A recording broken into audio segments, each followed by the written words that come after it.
Hello, hello, welcome back. So we're picking up where we left off, which is at the start of Disc 3, effectively. Right now we are, we got control of Vivi, and we're trying to progress the story a bit.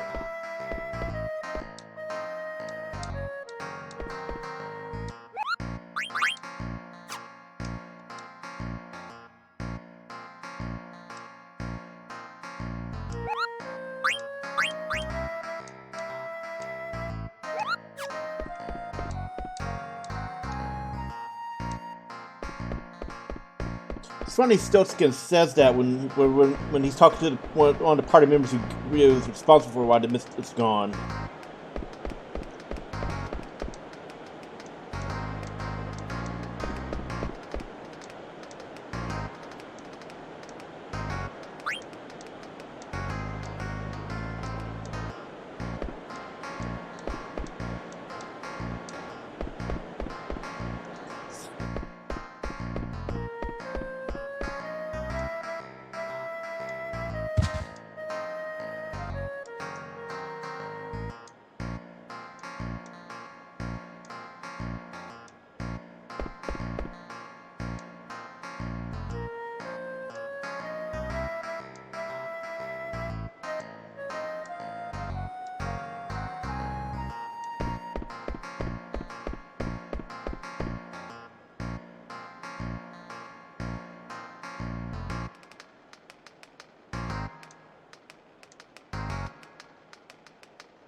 So this is the point where Garnet regains access to Shiva, Ifrit, and Bahamut. Actually, no, Bahamut is not this early. I'm trying to remember what Atomos. That's what it was. Atomos. You don't actually get Bahamut until you do a certain side quest or pick up the. Remember correct? Yeah. Okay. Let me look this up while this cutscene's going.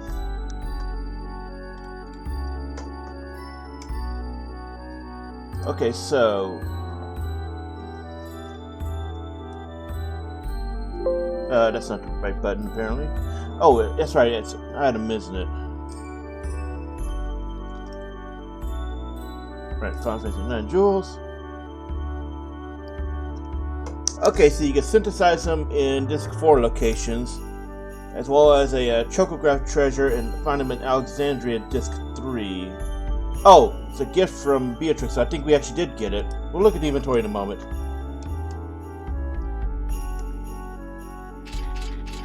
Because Beatrix should have given. Actually, I think maybe Beatrix gives it to you later when you return to Alexandria. It's been a while since I don't remember the order, but Garnet does get her, 3 of her summons back at least.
Aiko is brutal.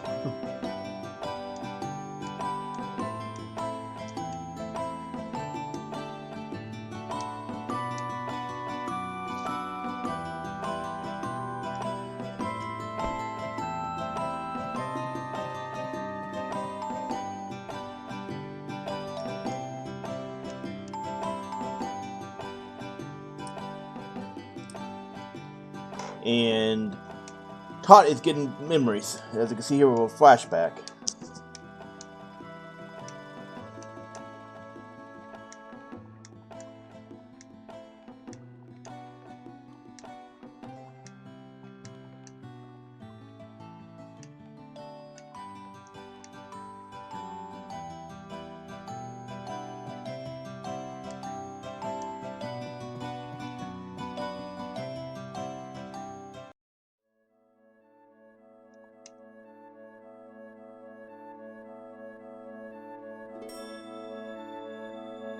For Meerkat, we actually see her in this outfit all the way back in Disc 1. And it's pretty much her, queen garments.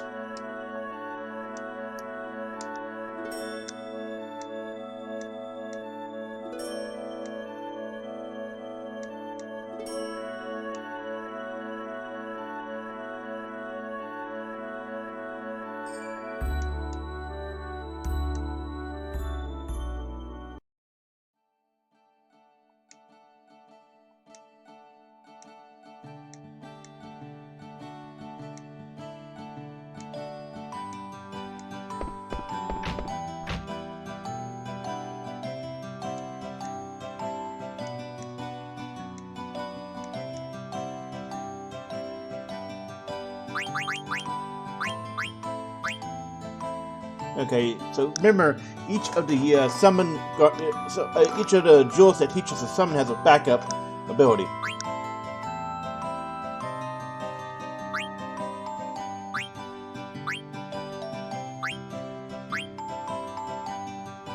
And it also means you can also teach it to you can teach the backup ability to other characters. Okay, so I remember after events at Alexandria later in Disc 3, then you get the Bahamut one.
Steiner's still a bit of a dick.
And this kicks off on a small, brief subplot that really does a lot of great comedy moments in this game.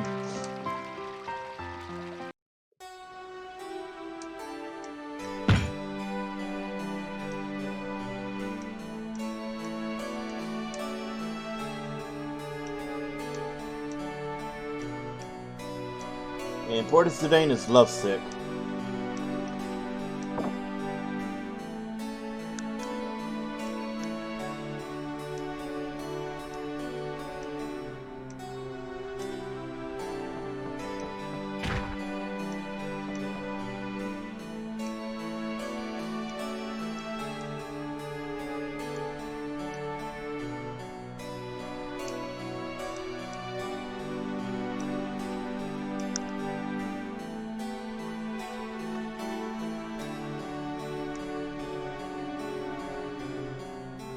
Also, Baku's kind of got a point.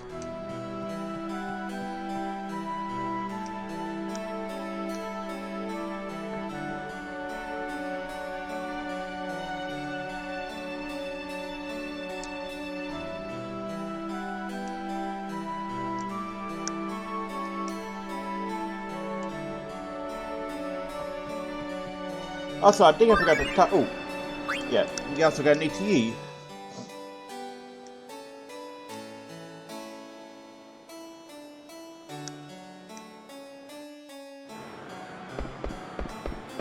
Okay, anyway, so I forgot. I don't think I've showed the Synthesis shop. It's actually open now because, you know, just 3. You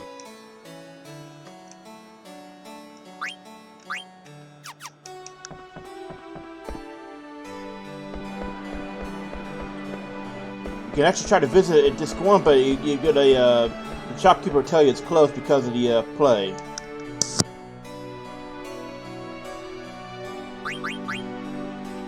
And now you get access to more stuff you can make.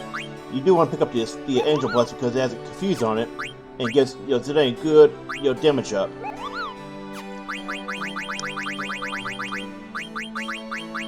Now something interesting about this item is we're going to synthesize that. There's actually a really good reason why you want to get this.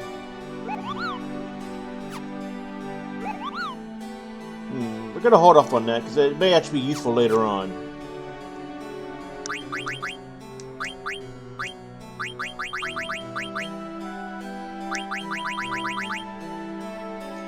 Teaches Body Temp, Chemist, and Guardian Mog. Now, something interesting about the Guardian Mog ability is, first off, only Aiko can learn it for obvious reasons. Second, it does not actually work for about 3/4 of the game because it only becomes active after a certain story step. But what it does is it removes all negative status effects on Aiko after every battle.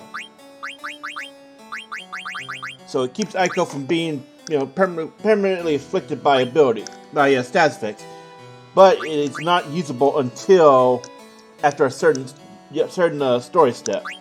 I'll explain why when we get to it in time.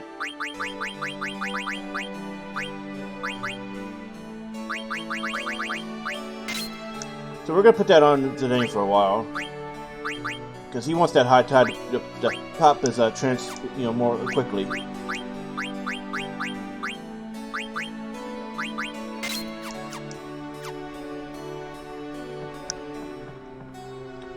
can go over here and buy weapons from the weapon shop.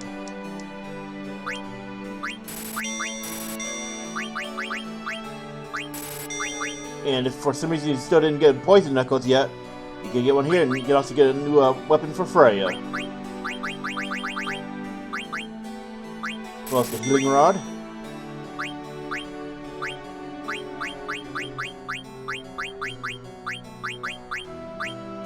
And if you didn't pick one up yet, another Lambia's Tiara.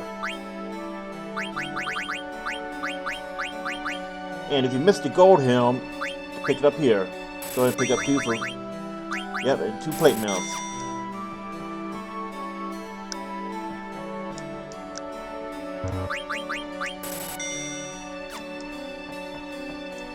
The Angel Blast gives Zidane access to Thievery, which can be his most powerful ability if you take the time to grind out every single, or rather, not every single, but if you take the time to steal spam.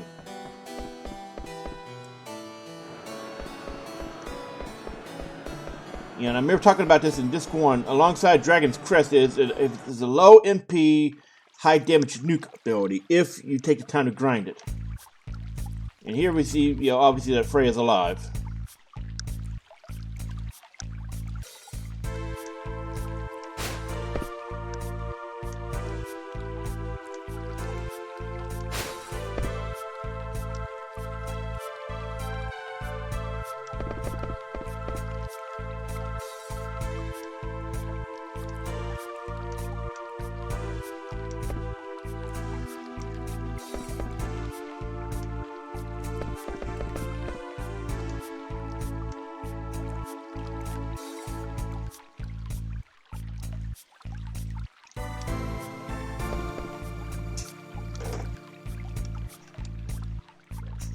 And Freya's pissed off.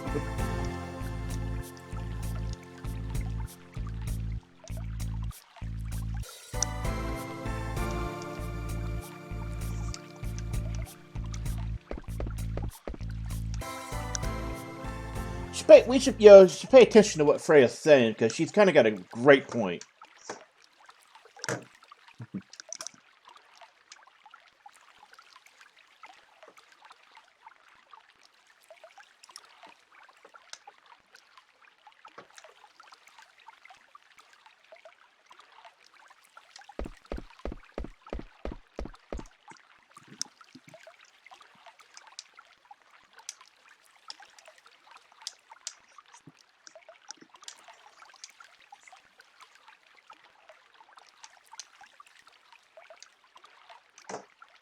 I don't think it's actually possible to get a rematch with Emerald or anything.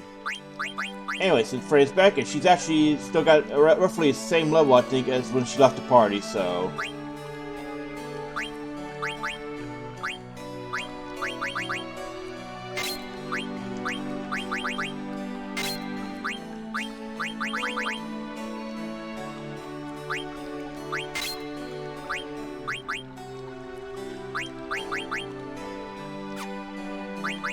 So this is why you want to get Diamond Glove, because teaches Steiner and Freya ability up. I'm going to go ahead and set that as well. Remember correctly, Man-Eater is largely irrelevant at this point.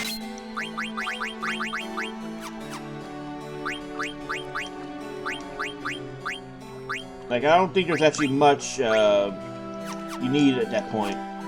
You know, for, you know, okay, so rather I should rephrase. I don't think there's actually many, you know, humanoid enemies left at that point. If there are, then it's been a long time, but I think largely they are in Disc 1 and 2.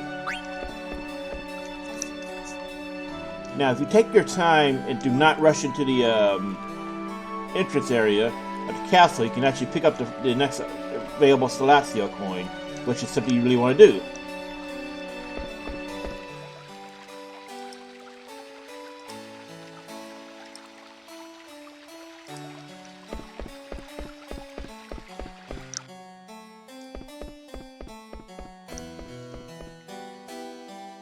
You need to come all the way down over here. You cannot access this area until Disc 3. Now let's see. Remember correctly, it's supposed to be in this area.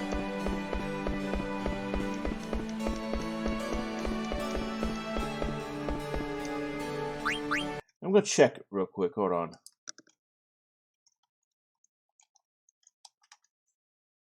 So it's supposed to be in this area.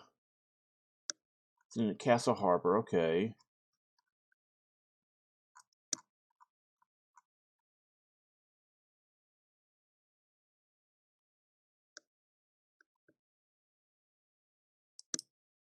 Oh, it's in the corner. Also, there's actually a one near Trino that we can get, but I think you can actually get it a lot earlier than you're supposed to.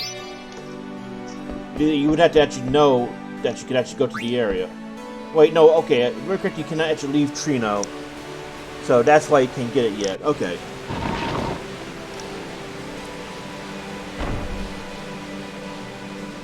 And go down all the way around here. Real quick, there are some items here. Doesn't look like it. Ah.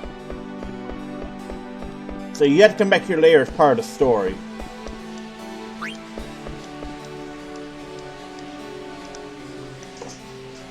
Hence why this area is actually here. Not to mention, you can actually, when you get access to the sea travel, you can actually come here through the sea route.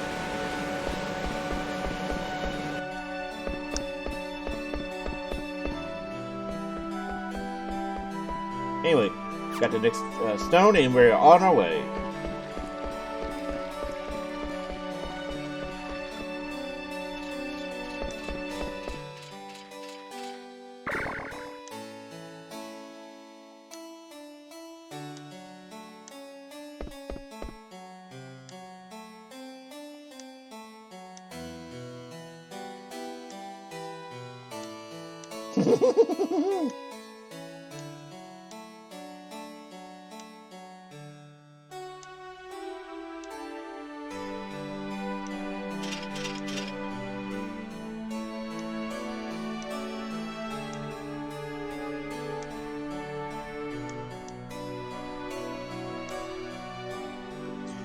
Yeah, Siren's just so goddamn scared of Vivi. It's hilarious.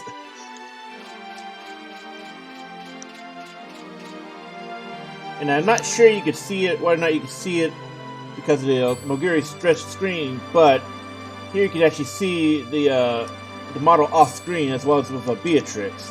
So it's really interesting how the widescreen mod works. Like they showed it. This means that the models are pretty, pre-rendered on the screen. They don't just pop up out of nowhere.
So once again, this is why I say compared to Squall and Cloud, it ain't huge contrast, a huge breath, this fresh air, breath of relief, and all that.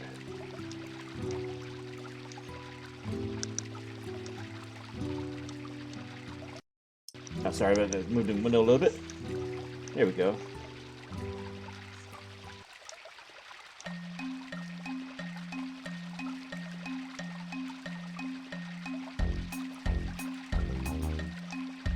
I think this is the only time in the game of all the game that this track plays.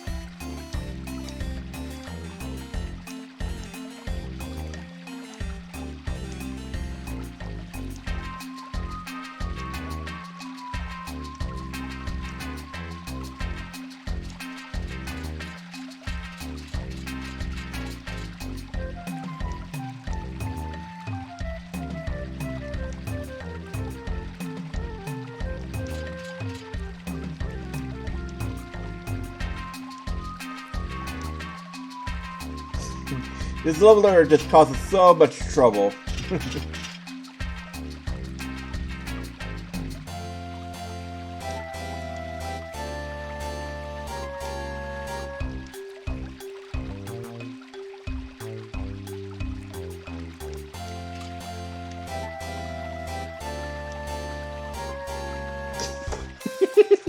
This entire segment.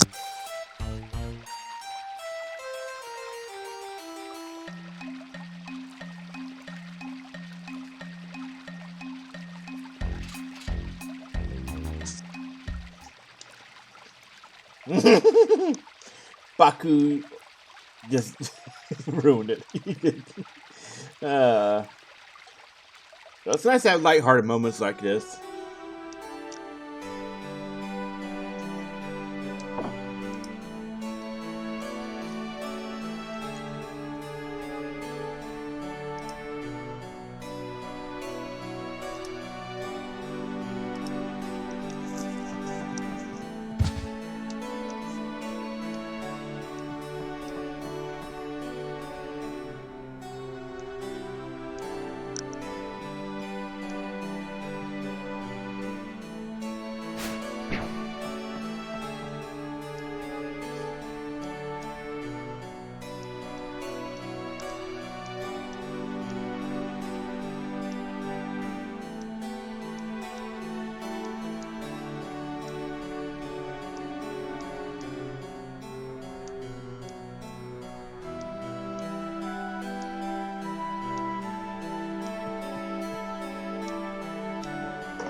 So this is the card game tournament that is forced as part of the game. Unlike Triple Triad, you cannot ignore Tetramaster. So basically, I don't remember how to play the game. Fortunately, you only have to do a tournament once, and if you do win, you get a cool a cool item that you can't get until I think the end of Hot and Cold. Actually, let me look. Let's see.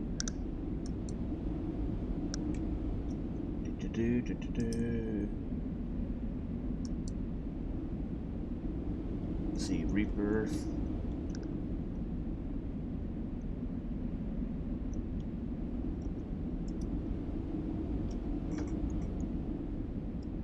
Okay, so you can synthesize it in a Disc 3 shop. And you can find it from the Forgotten Island Chocograph treasure. Okay, and as well steal it off the second to last boss. Otherwise, you can get it in Trino during the tournament. Now what it does is, it raises holy attack, teaches auto life, and revive. So it's actually really useful for that part of the game. Especially since you go into an area where you not long after that, you go, well, I think 2 or 3 hours after that, you go into an area where magic is limited, so you need abilities.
So you can take all the time you want to practice the rules and everything. So what we're going to do is we're going to probably save and reload until we get it.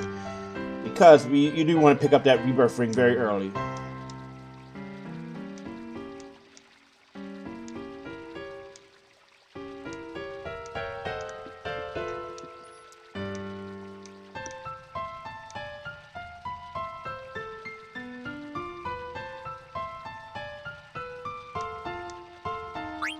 Yeah, you want to do the... Oh! No. I messed that up. You wanted to go visit. Okay, so I think we could actually restart that from the... I wasn't thinking. You want to take the visit option.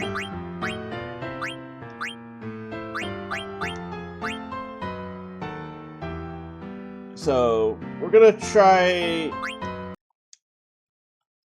reloading that, because you wanted to go take the visit option. I didn't... I brain farted badly.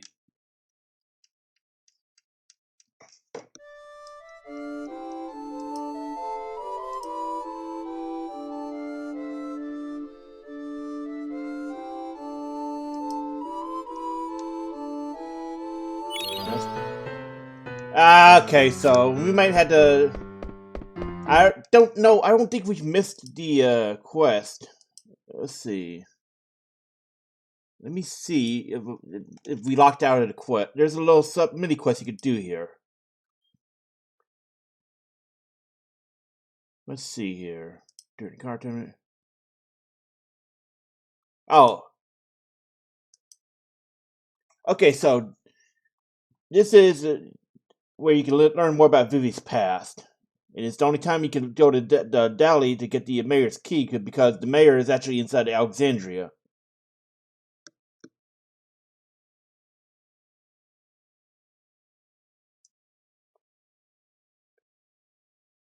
Okay, and after the first round, you can get a Freya back. And if you had Vivi leave, you can go to the Quan's dwelling, which is nearby. We are going to go visit Quan's dwelling because there's a Celestial coin there.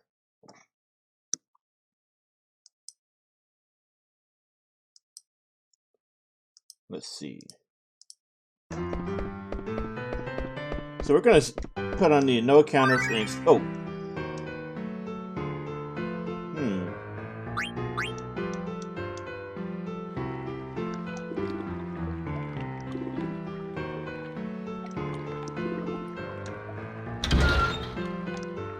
And out of the way, Jack, aka Gilgamesh. He's back.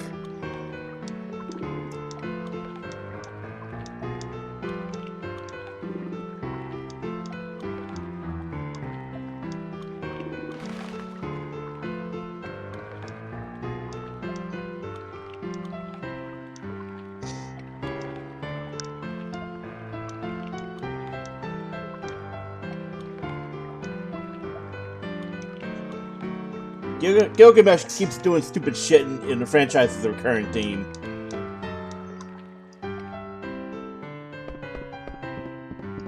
Anyway, we're gonna turn on no counters. Oh, we actually have another one. Okay, so.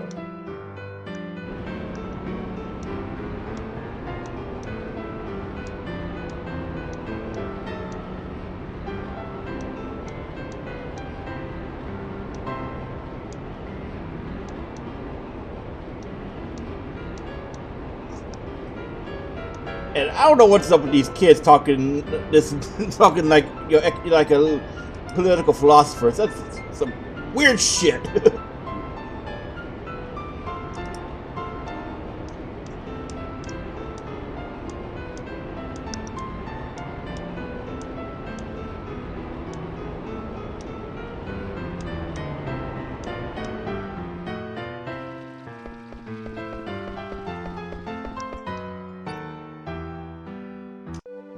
Anyway, Quan's dwelling is over near the forest. Basically, you're looking for something with a cliff. It actually should be no. Okay, it's not showing on the map. I didn't know there was an alternate one. Oh, that's what it is. Anyway, it's this way over here. See, cave.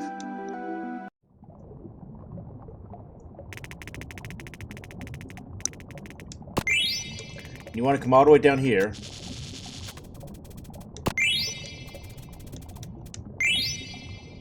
And you receive another Celestial coin.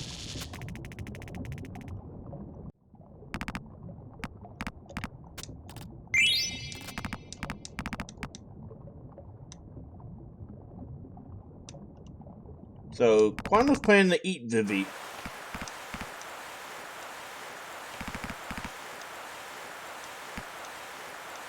Okay, so this is actually something you need to learn later.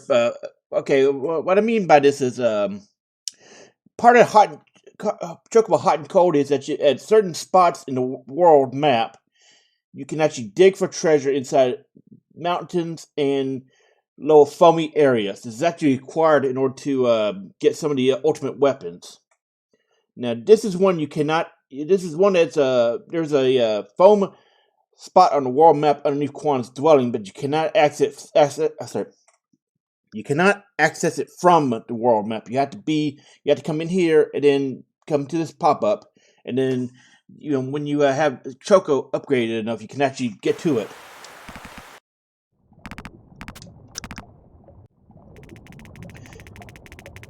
more correctly, you need Quina in the party, as well as having activated Vivi's returning home side quest. So I'm not sure we can do that. We'll have to do it later when we get access to Quina again. Oh, whoop, there we go. If we get stuck up, there we go.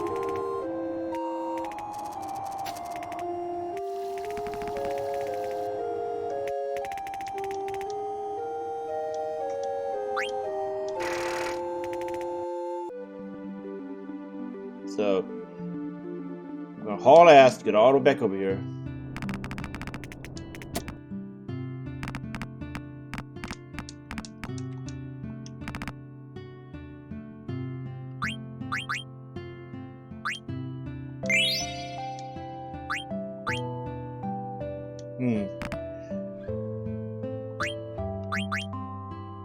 So if you go to the wrong one, that'll happen.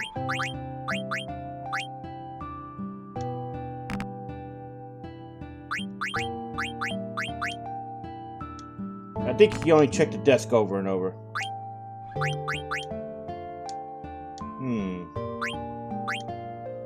Okay, so there's supposed to be something here you missing, I guess.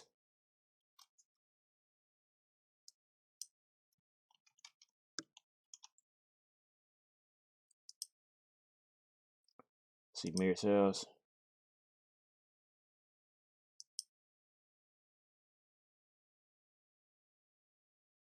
Oh, you have to wait for him to sleep.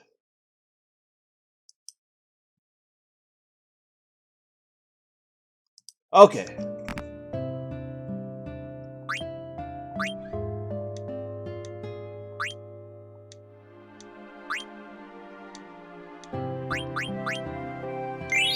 There we go. Okay, now we can get back over here. Oh, also we can go upstairs to take a look. So Garnet couldn't access this earlier, and that was because of his aim when we first went through. And this is why you want to come back here. You need items.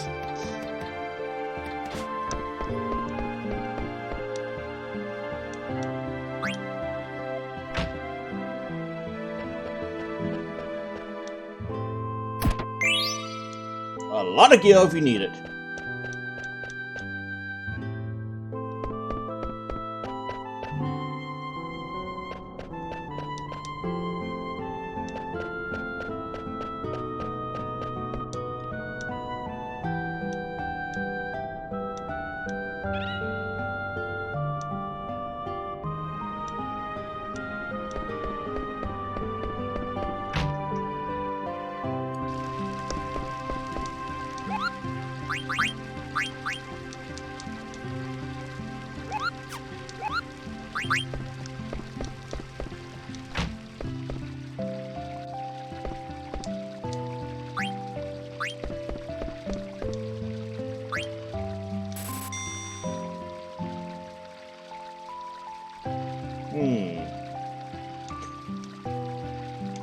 I don't know. I can't remember if that was the same in Disc 1 or not. I think it doesn't actually change. But it's supposed to, tip you off to something that is going to actually happen. And now we go all the way back to Trino. Oh, and something to note about the ice cavern is, if you try to enter it,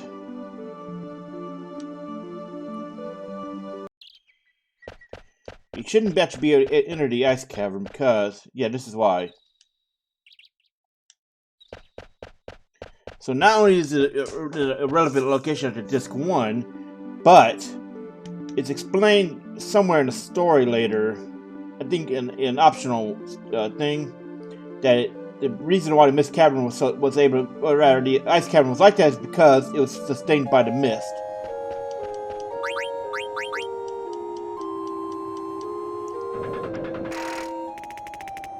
So obviously once the mist is gone, you can no longer use it.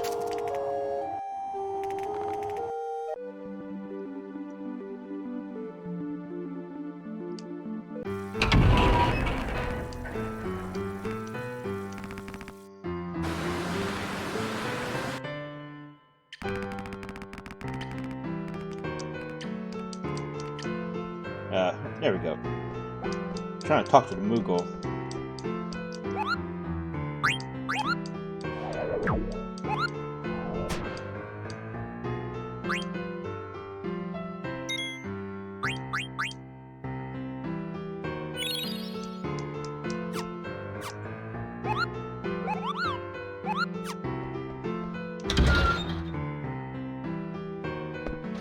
And there's a new enemy down there. So if you equip Jelly status, you'll never actually be annoyed. Yeah, you will never actually lose to him because his main gimmick is petrified.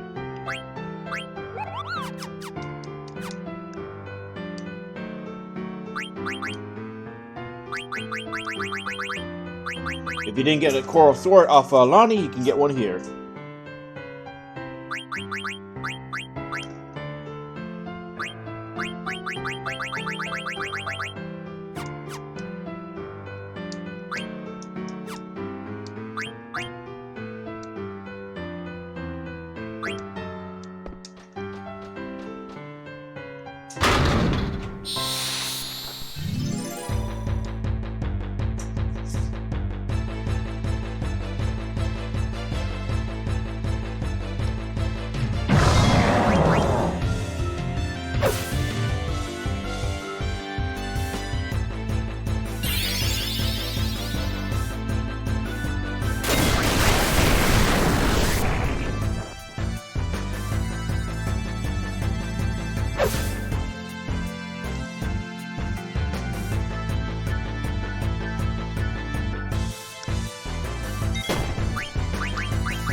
So with near maxed out, you know, dying and everything, you should be able to drop him quick, especially if you have a petrified immunity.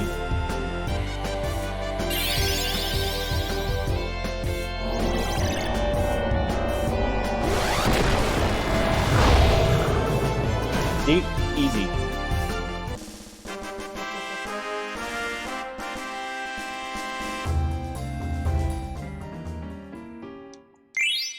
You get a lot of gold for doing it. Totally worth. Totally worth.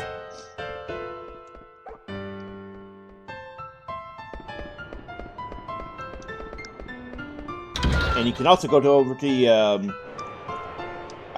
auction house to pick up really useful items. So you want to pick these rare items up.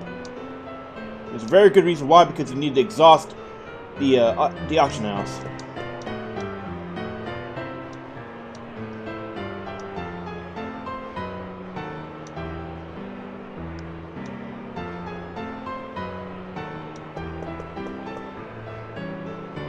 So you can participate in the auction house as early as Disc 2, but the items there are not very useful.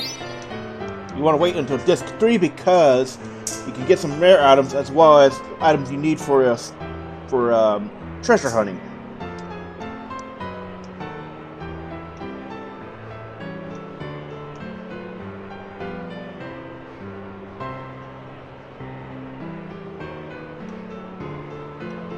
Now, mirror correct, there's a certain trick to the auction house, but I don't remember what it was.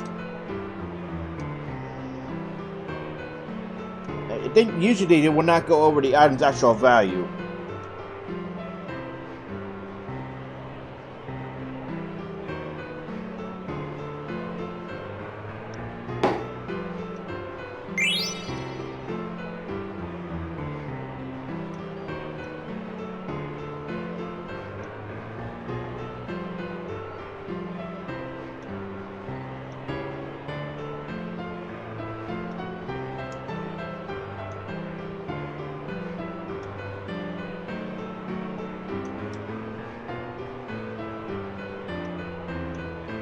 Come on, give up. Guys, mark the PvP in right here.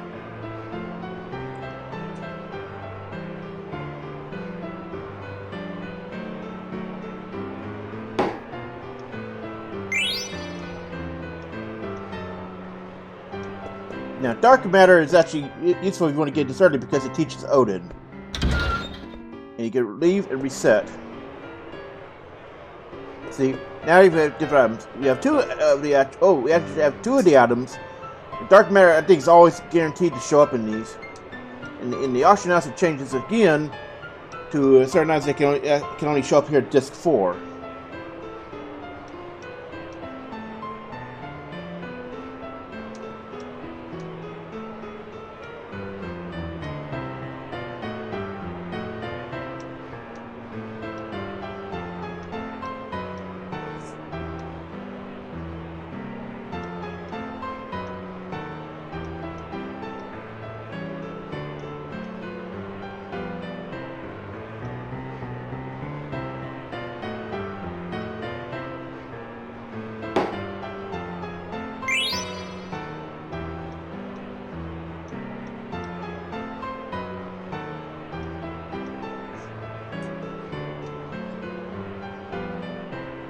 Now, I think you don't actually want to charge bid that much, but again, there's a trick to winning these, and I forgot what it was. So we can just leave and reset.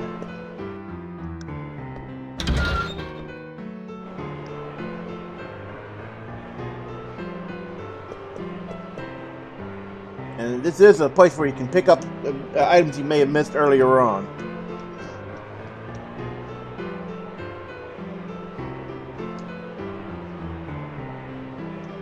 And I don't think we're gonna get our full value back, but some of these NPCs around here will buy them, and you can sell them to them.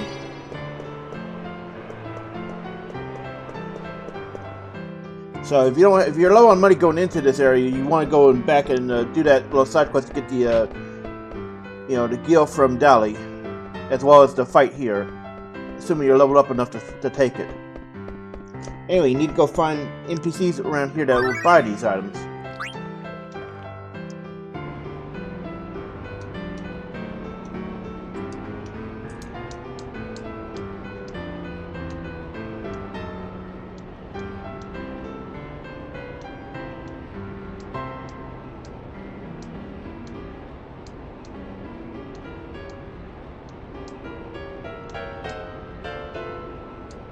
Wimpy.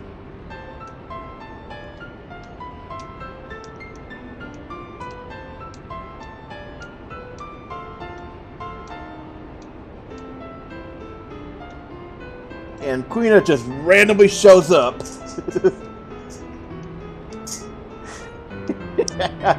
Quina's awesome.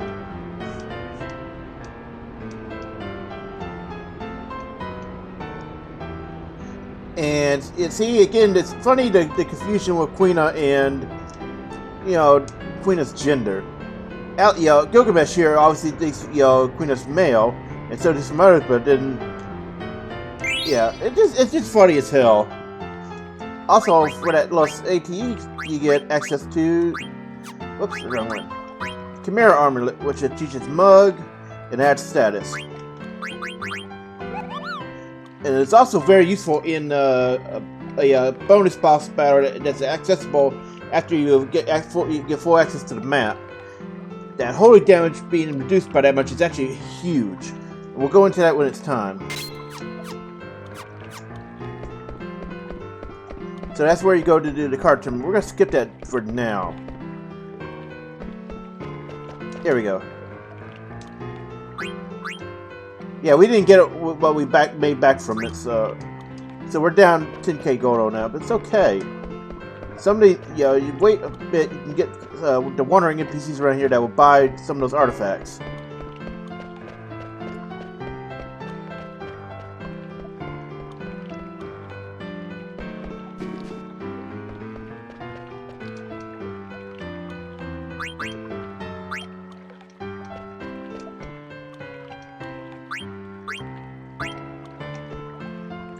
So yeah, we didn't quite make our money back, but if you bid at a certain amount, you can actually be very powerful, but this is a one-time only thing as well. Let's see, I think we're missing... Yeah, we need to see who will buy that. I'm going to look it up real quick.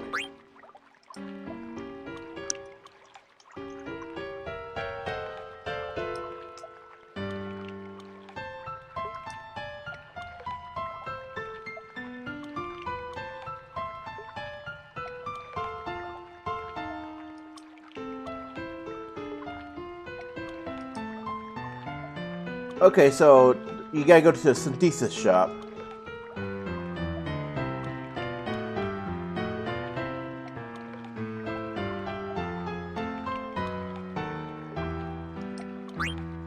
Alright, so we gotta go there. And you cannot get a higher price for that one. You have to take it as is.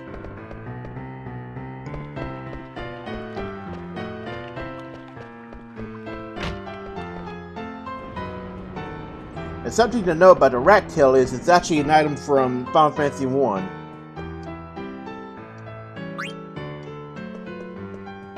It was used to upgrade the class of the player's characters, if I remember right.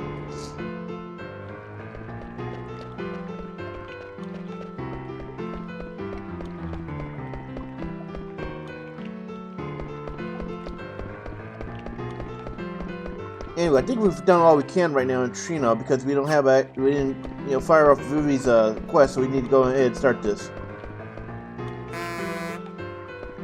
Ah, damn. Just let me in.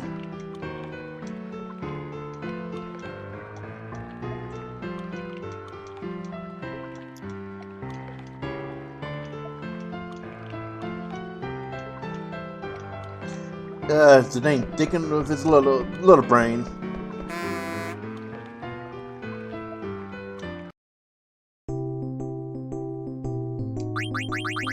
Remember correctly, you get this, straight caveman disc.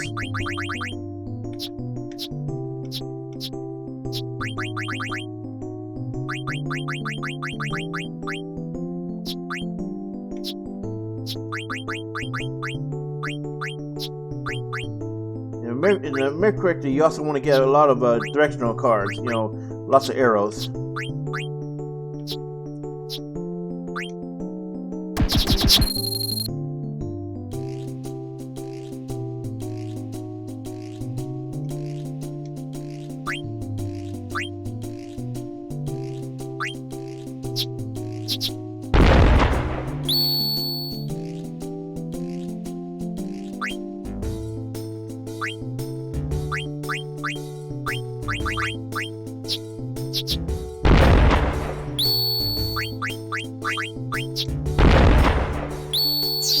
Oh, that did not go the way I wanted. Ha!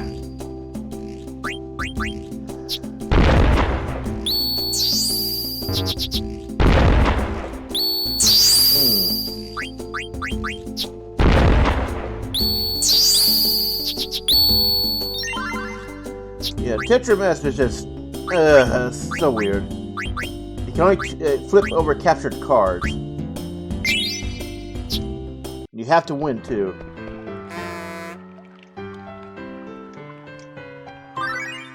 So let's take a quick look. Yeah, if your cards are flipped over at the end, then if you lose, then you only use the cards that are flipped. If you win, then you do not. You only take cards that are flipped from the enemy player.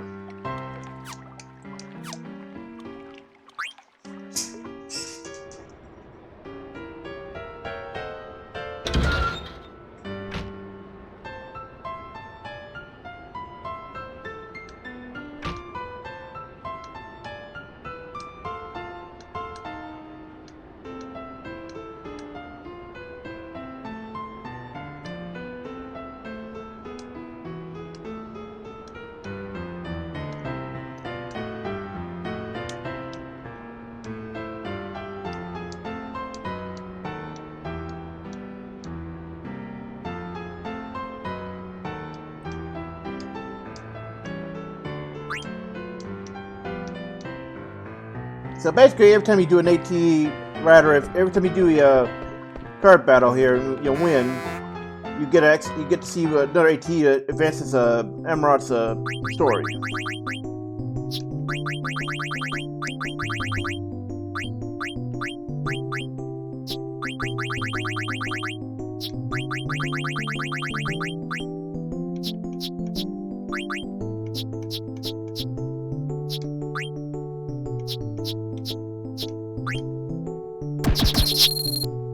Oh, wow, first turn again, really?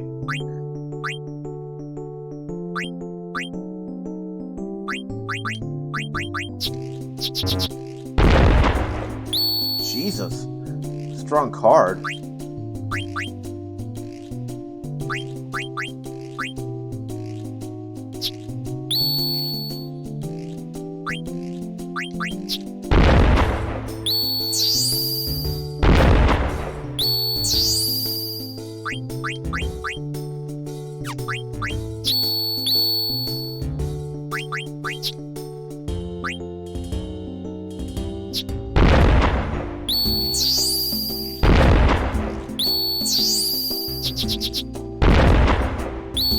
Ah, wow. Honestly, I was way too close.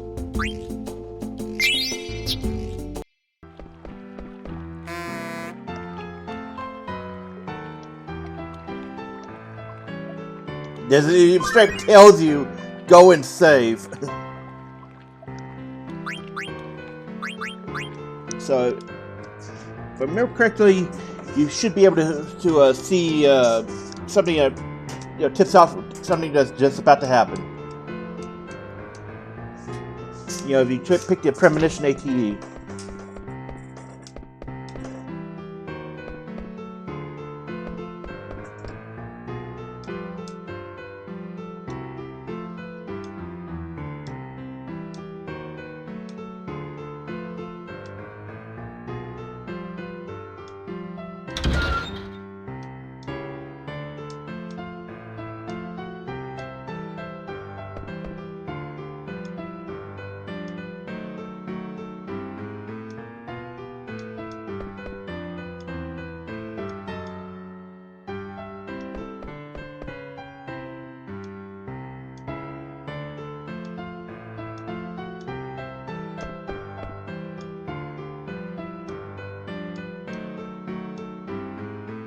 He ain't running, he's walking away.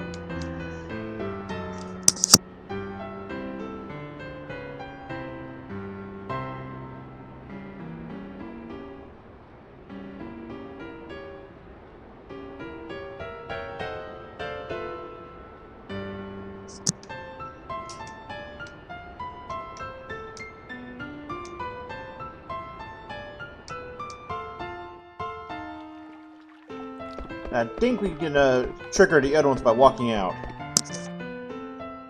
Yeah, so premonition.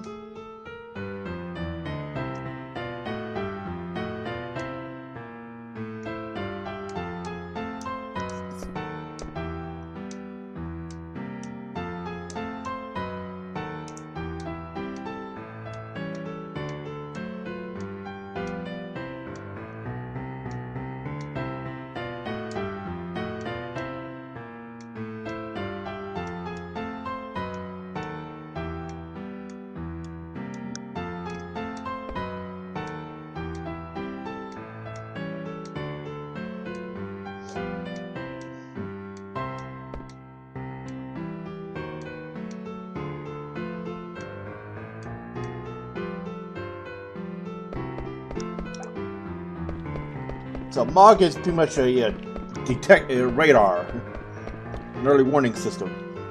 Okay, we can't trigger the other one yet.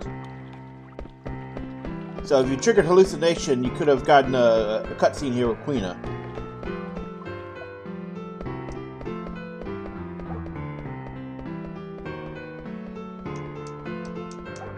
So we are going to want to save.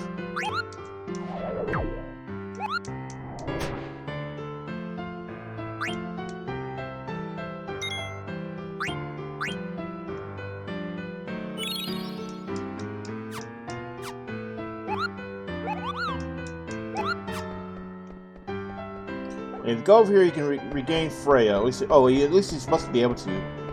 I must have misread. Must have missed a step or something. If you come back here, you can get the rat tail and all that other stuff back.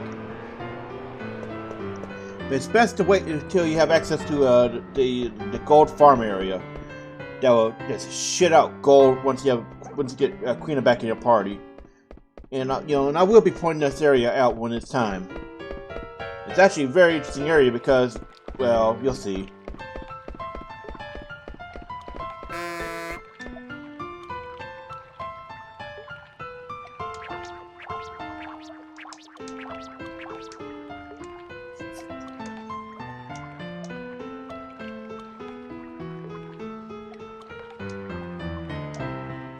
Oh, sure, she gets to go about it.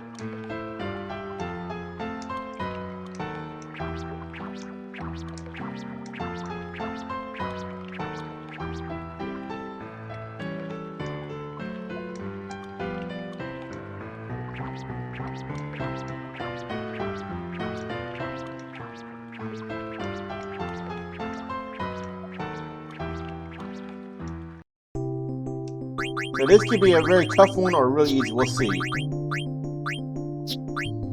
So you want to load up with powerful cards.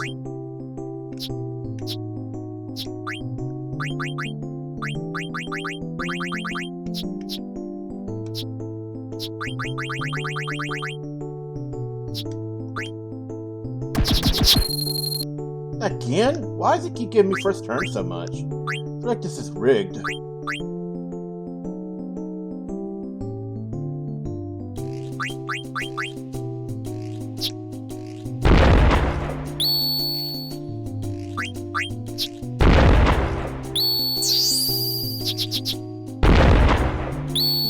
Damn. I wasn't expecting that.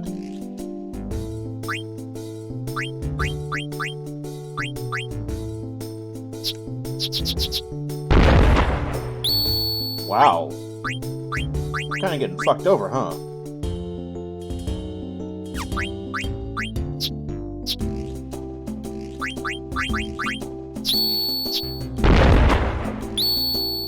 There we go, cool. That was a lot easier than I thought it would be. And there you go, Rebirth Ring. That teaches a lot, like I said earlier, useful stuff.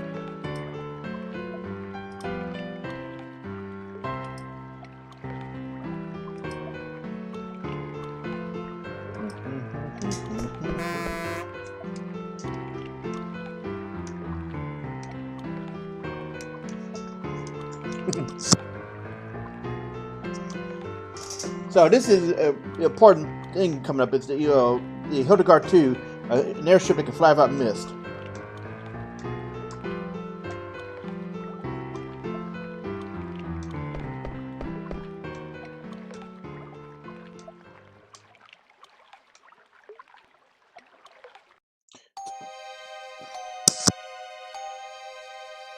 So the Mughals are kind of evil detectors.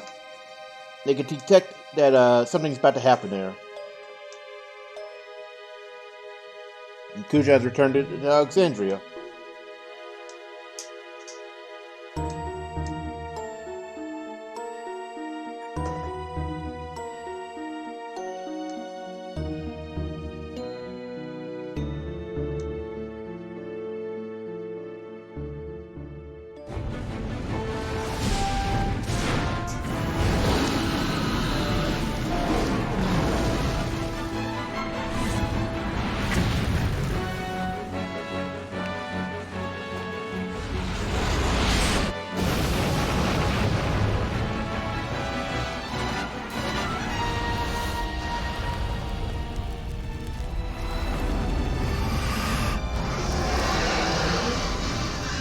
So Bahamut comes back to wreck shit.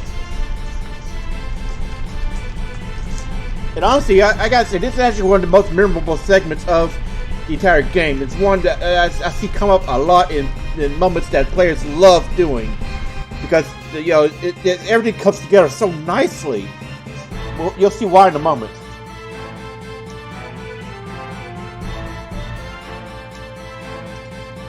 Okay, so this is actually a mini game right here. You need to, when you were playing a Steiner in Disc 1, you need to be paying attention to what each one is big task was when you're talked to by the Pluto Knight that gives you the elixir if you recruit all of them.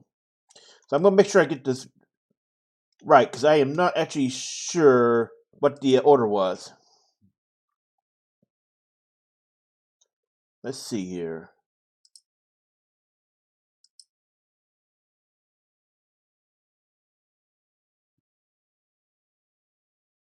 Okay, yeah, Pluto orders. All right. So you receive a very good item for if you do it correctly. Otherwise, you get either an ether, a health potion, or an elixir.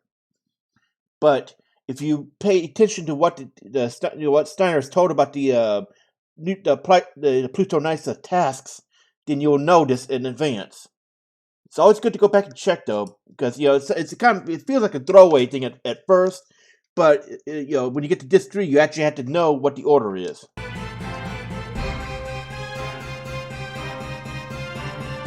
So first, you need to send Weimar and Hagen to protect the townspeople.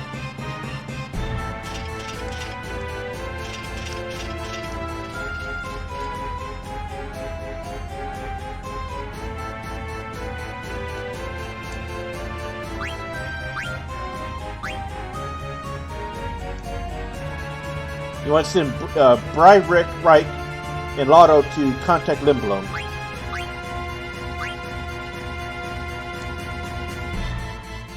Gather information, you will have Blitzen and Coho.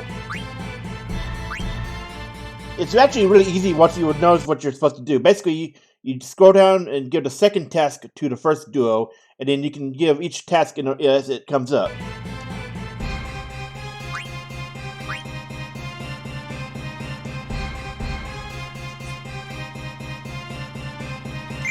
And now, since we did it right, we got the angel earrings.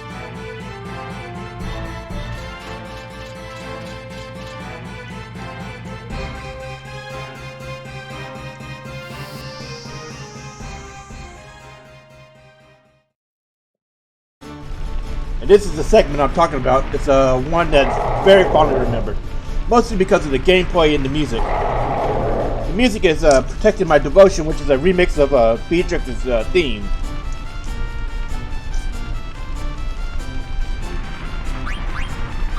And Steiner is way behind, so he never gets the free level up.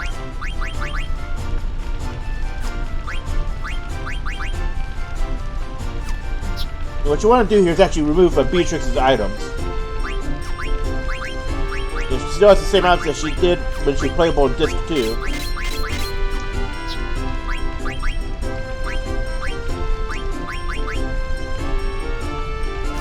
Let's see. You want to go ahead and gear him up a little bit. You can't actually lose this segment because of Beatrix's presence. But yet, you know, you don't want to take any risks, right? And the enemies in this area are actually lower level. And I don't remember. I think they accounted for the concept that the Steiner will be under leveled. But you had the blood sword, so it's not like you can die that easily. But make sure to gear up Steiner and remove Beatrix's gear. Now this is interesting. You know, so here it's something interesting. She cannot equip any other weapon, and no other Steiner can never equip this weapon. It's not because Sage Queen is actually equipable usually by any character who can equip Night Swords in a game that it appears in. And you know, obviously it has bonuses here.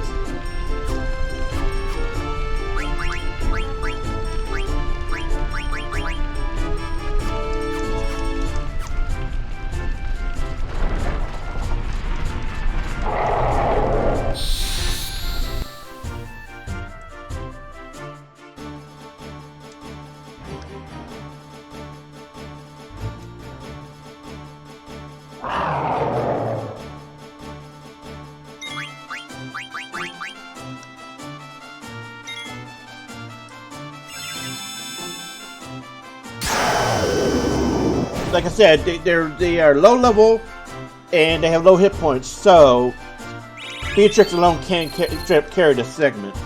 So you don't have to worry about Steiner being too under leveled or anything.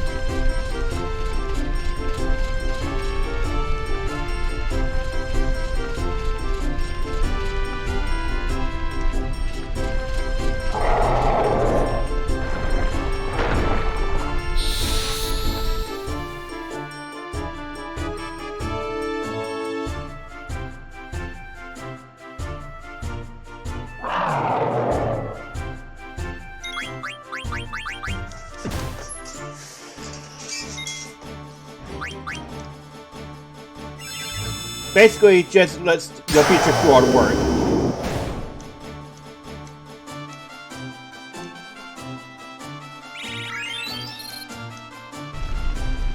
And make sure to top up her MP as well, because that shock does a lot of draining. You know, when you have 2 enemies on the screen, just use a climb hazard.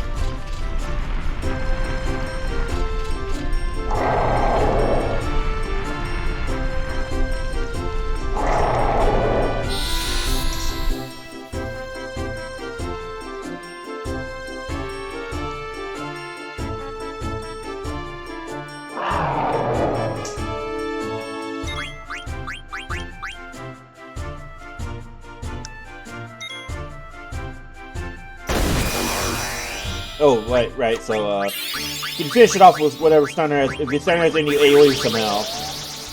Oh, yeah, that's also a thing. You want to pop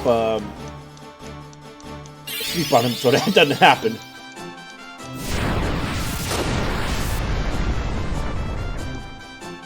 And now we see why that has a 50% fire reduction on it. Let's see if we can speed this up. There we go.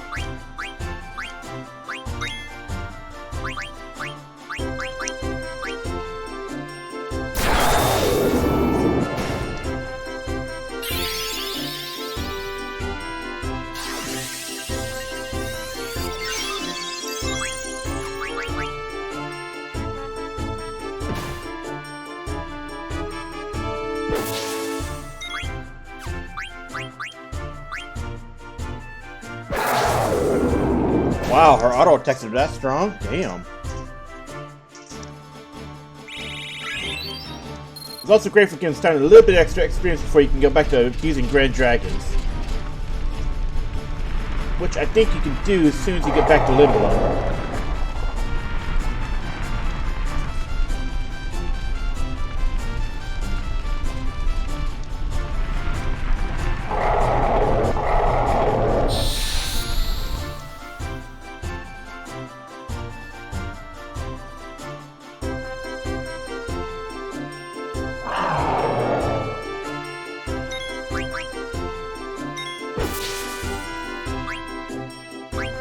So I just noticed that. I don't auto attack with the blood sword up. It does a reverse effect. It'll kill Steiner. I wasn't thinking. I was kind of autopiloting that the last time around, thinking, oh, 300. Yeah, it healed him. Nope, it's the other way around. So yeah, don't do that. All right, that's not gonna work. So, important safety tip.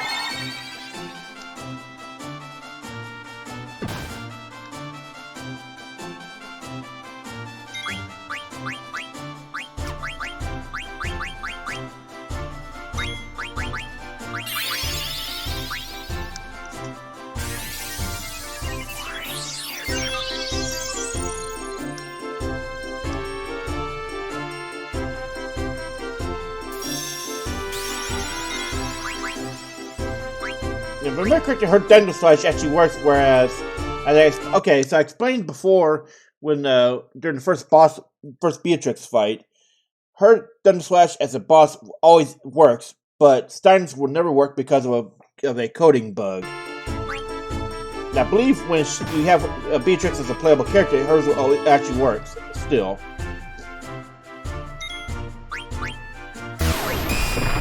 Yep, see, hers works. That's some bullshit. And there we go again. So yeah, don't do that. And can I get him back up? No. Okay, good.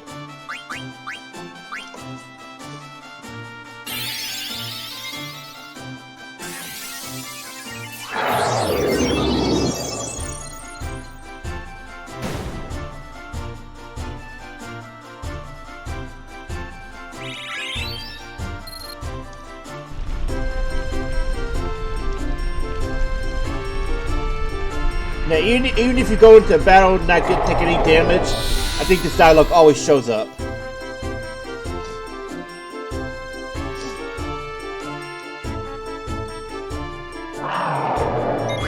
And don't forget the trick that worked in Disc 2 works here, where you can just use life to insta-kill them. And honestly, it might actually be preferable to spamming her abilities. Her ability, her Holy Sword ability should be a last resort, or if you just want to do a power move.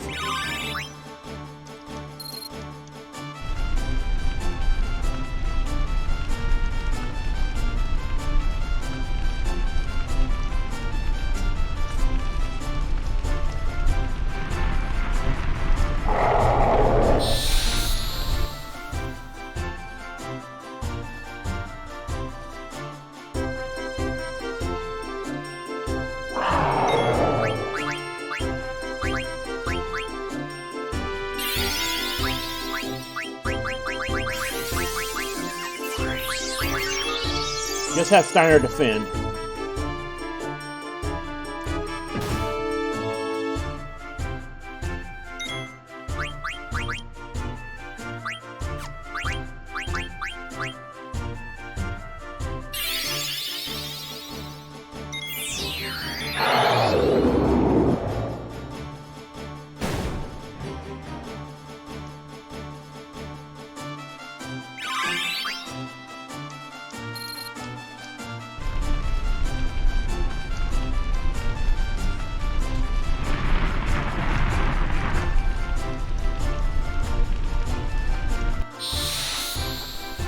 And this is the one of the best moments of this entire segment.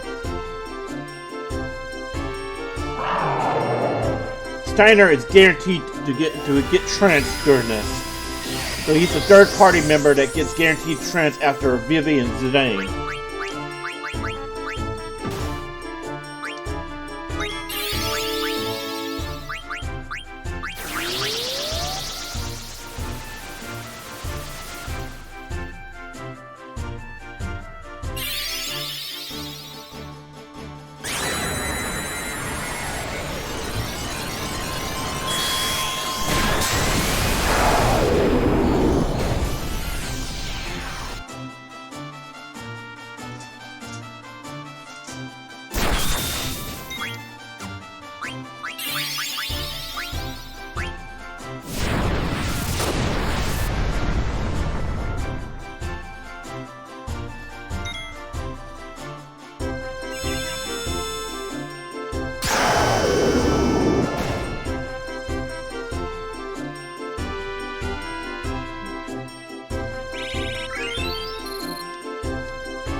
So is that pretty much at that point that Steiner would have confessed his love for Beatrix.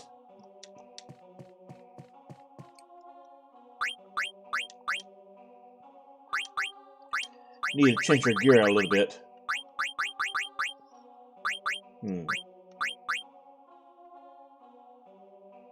Now, Auto Life is actually great because in the Super Boss of Final Fantasy IX, that can actually be a game changer if you have access to it. And this is what Angel Earrings does. It teaches, okay, only women can equip it, and it teaches auto regen, racist wind, and MP plus 20%. So if you get this, you get access to two powerful things, and 3 if you have not learned racist wind yet for Freya. Did we have another fairy earrings? Well, it's not like it matters.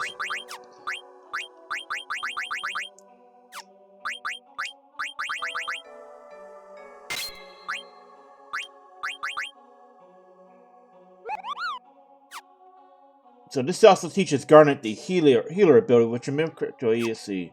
Well, we can equip it real quick to check. If you attack people with that, it gives them hit points back. Ah, okay. I think that's how it works. Is you have to, it means you can use auto attacks to heal. So we'll just go ahead and put it. Well, go ahead and put that back. It's not possible for Garnet to get in any battles. If you try to go anywhere other than the predetermined path, you cannot actually do it.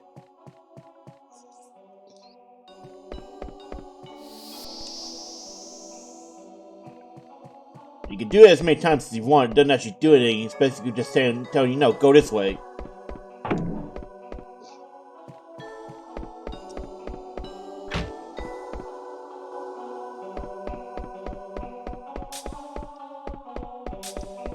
And you can see the magic is forcing Garnet to go through. You cannot go backwards.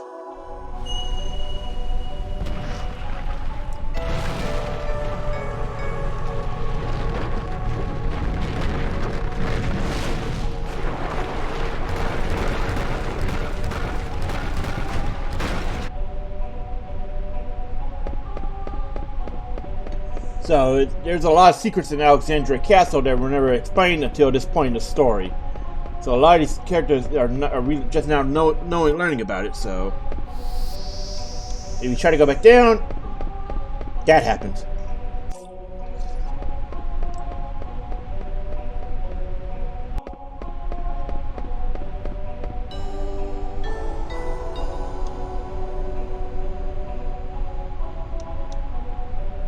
And that music is actually being heard in-game as well as BGM here, background music.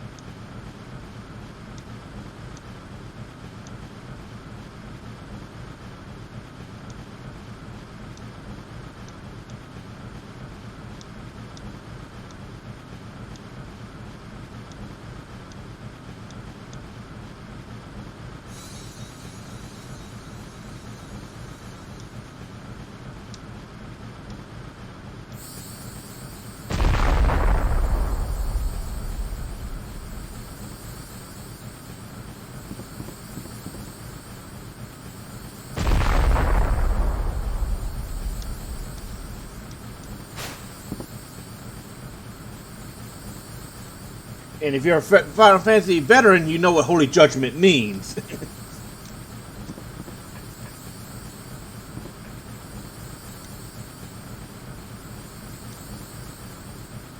And there it is. You know, fortunately, the game will straight up tell you right after. It means Alexander, which is a recurring summon in the series.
So this is one of the few times in the series that Alexander appears in the story as part of the main story, and it's also one of the few times that he appears in a game and he's not usable he's not usable as a summon.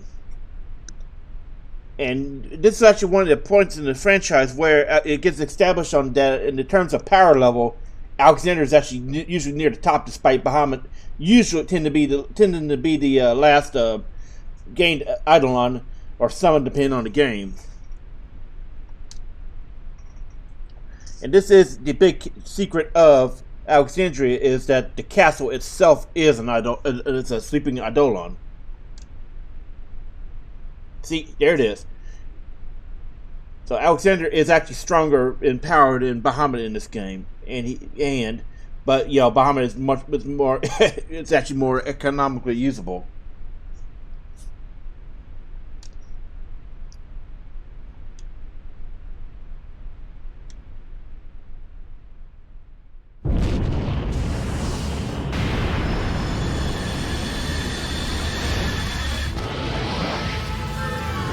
Something I forgot to talk about is that you could actually, during the opening of Disc 3, you can actually leave Alexandria and see it on the world map.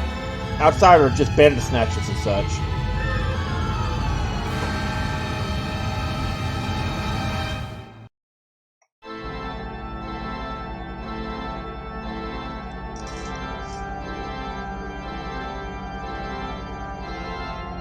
And this Darth Vader looking son of a bitch here is one of the real antagonists of the game.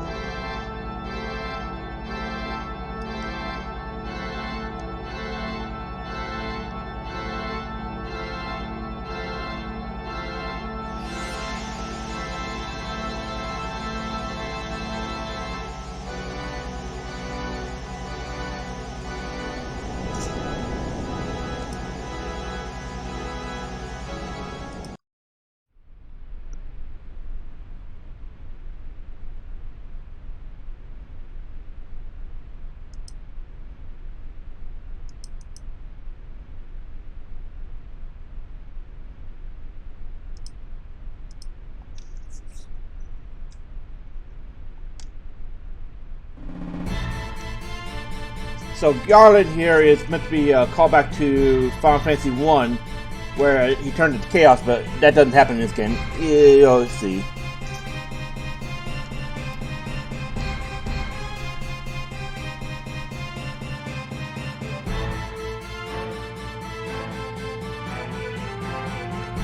Oh, damn, I just remembered.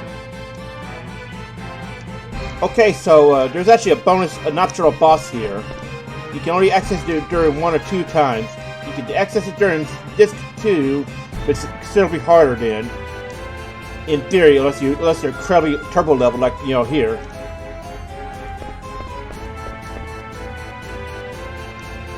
In Disc 3 is usually better because you have access to more characters that can provide a stronger party.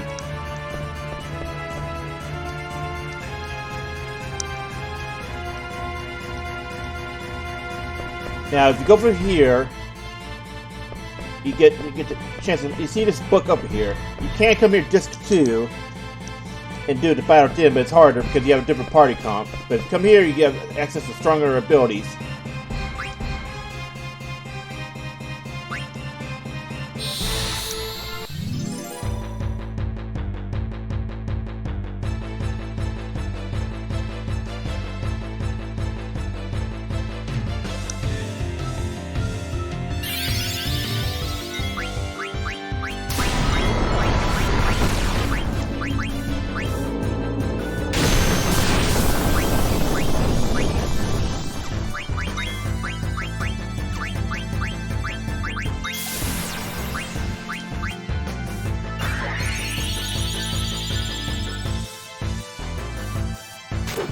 And this is actually a reason why you want to have thievery available, because it does huge amounts of damage, and this guy has a lot of defense.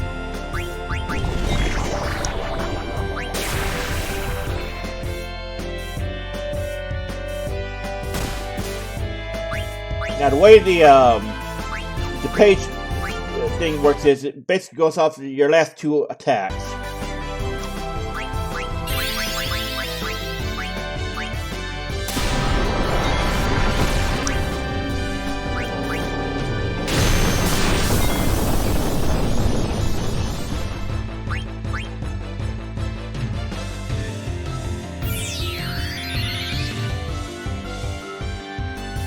You had to basically get a certain amount. I think you had to open up, go to page 64, which can be annoying. And I think it keeps going until you reset it. So I'm not sure what the actual amount is.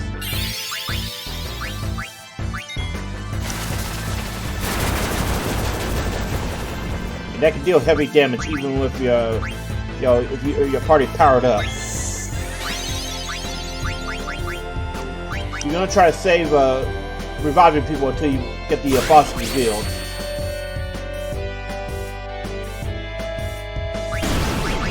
And once you find it, then the boss is revealed. And also, something to note is this enemy modified reappears in Final Fantasy XIV as part of the Great Gubal Library dungeon, but is as a regular enemy there.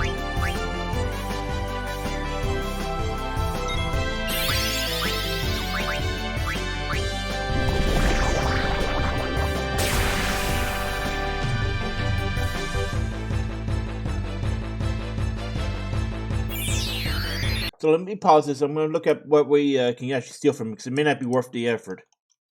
And this is actually a one-time battle, so if you want to try to pick when you want to get to it.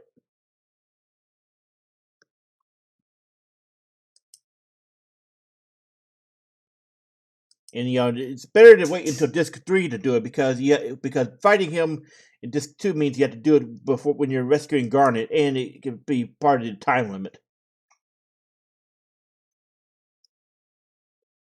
And you can actually save the game in the night guardhouse if you want to try to save. You want to try to get him. So let's see here. What does he drop? Ah, he drops running shoes. That's it gives you access to auto haste, which can be really nice. So that it's a drop, and if you try to steal, you can get Demon's Mail which is 1%, or a Silver Fork. Not worth it. Just caveman him because you want the running shoes.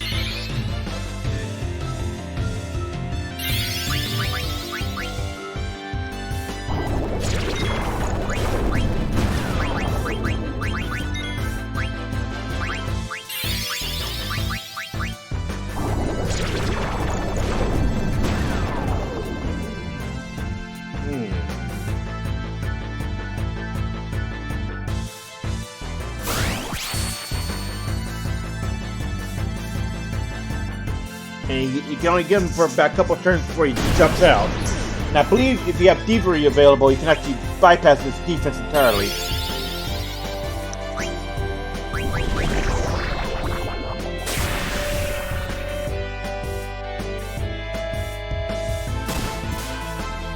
And once you've got the right page that he's hiding on, the book will shake and reveals him just like before.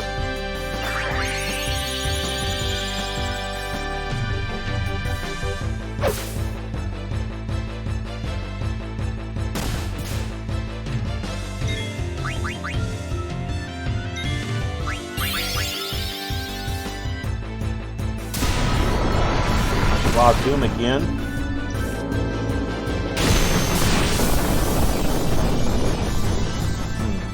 She's unlucky.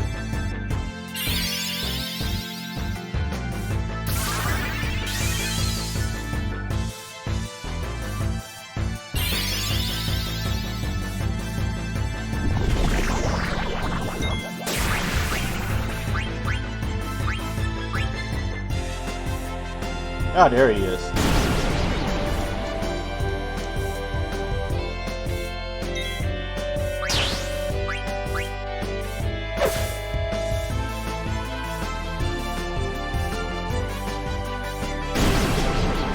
Okay, let me look this up because I think he's supposed to be taking a random amount of damage before he runs back.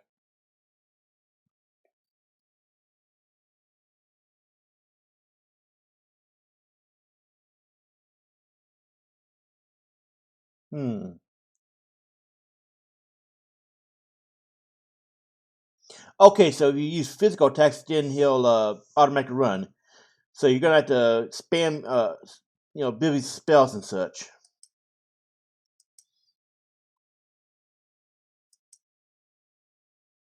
And Thievery does ignore the defense, plain and simple.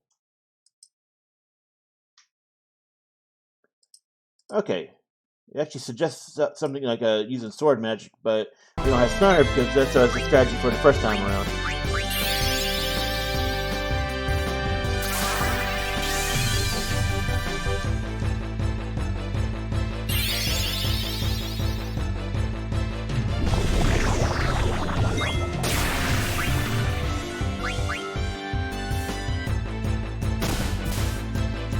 So you have to get the page count to over between 150 and 200 apparently.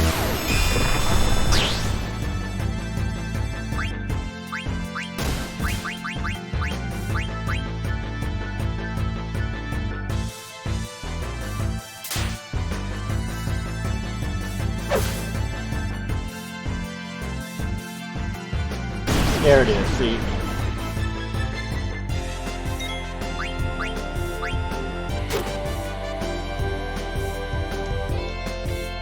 So basically, when you do that, you have to game the system a little bit. You have to time your attacks.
freaking owl.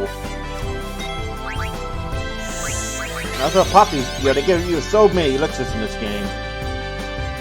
For a little effort.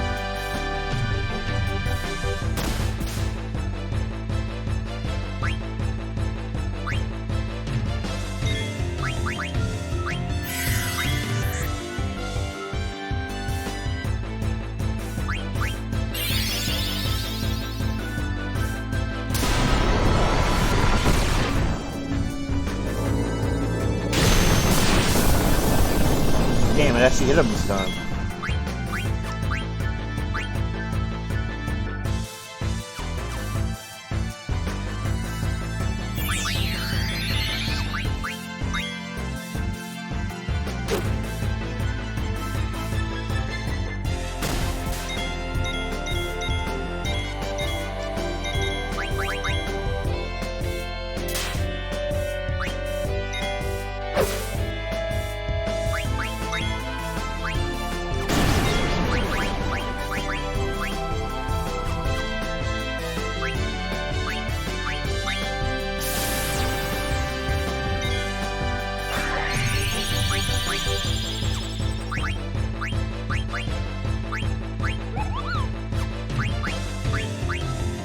You can't actually use this unless you have a key sword equipped. It's interesting to watch to see what it does.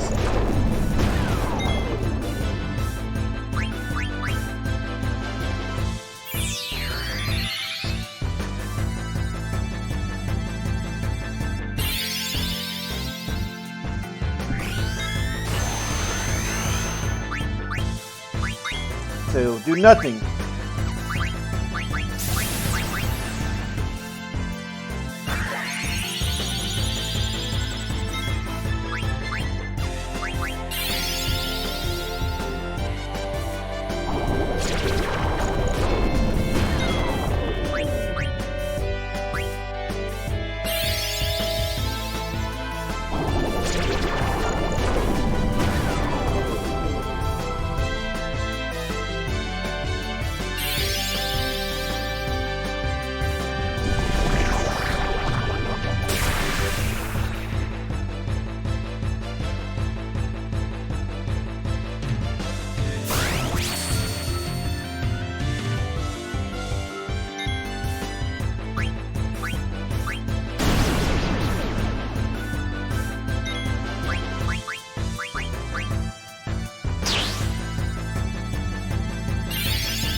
Oh wait, I thought he was going to die from poison.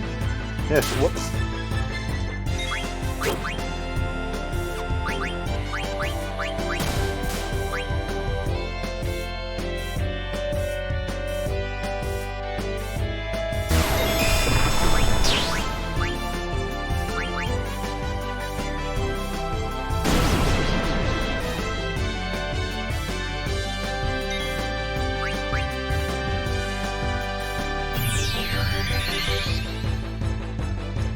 Awkward.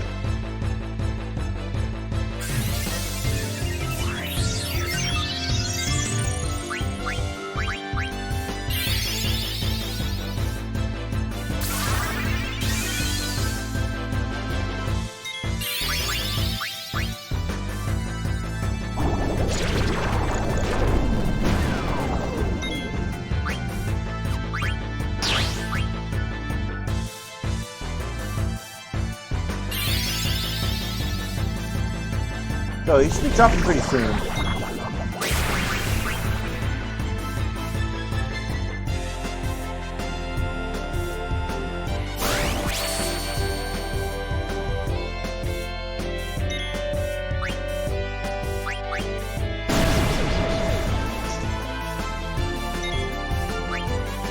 Yeah, save your throws until you get him down.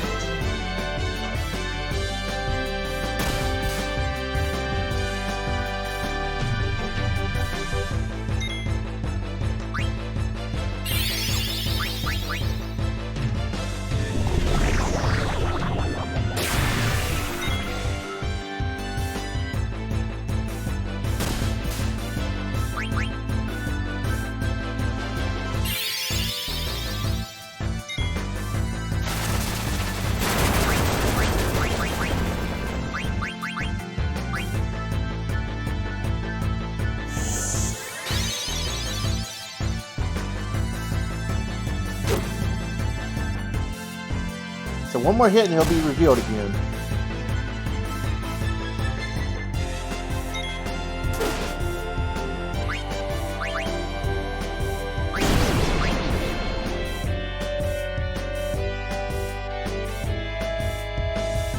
Nice, you got an elixir.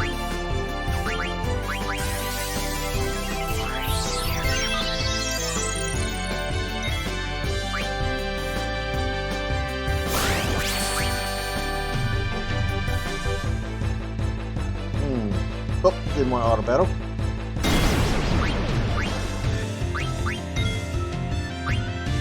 I think throw is actually considered a auto, physical damage for purposes of resetting him, so that's probably what's going on here. It seems like we're not getting quite enough time.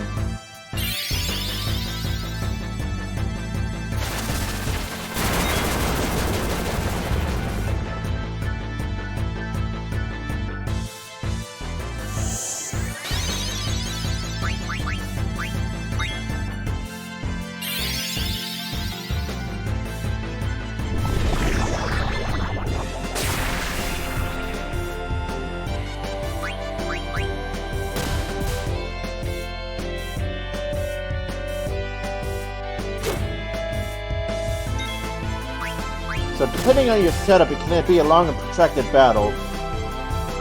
Even turtled, I would say. Basically, you gotta get between 150 and 200 yen you can do damage to the boss.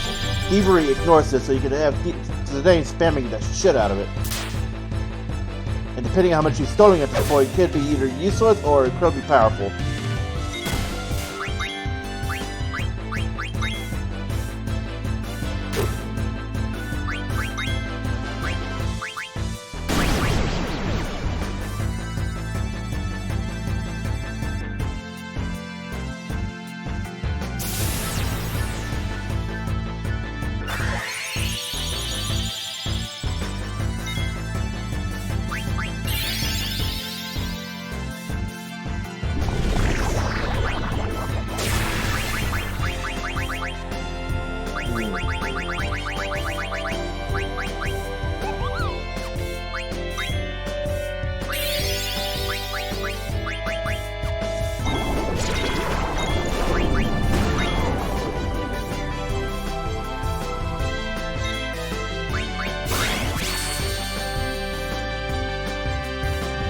Okay, yeah, I think it does count. If, physical damage purposes, when I goes back in the book, yeah.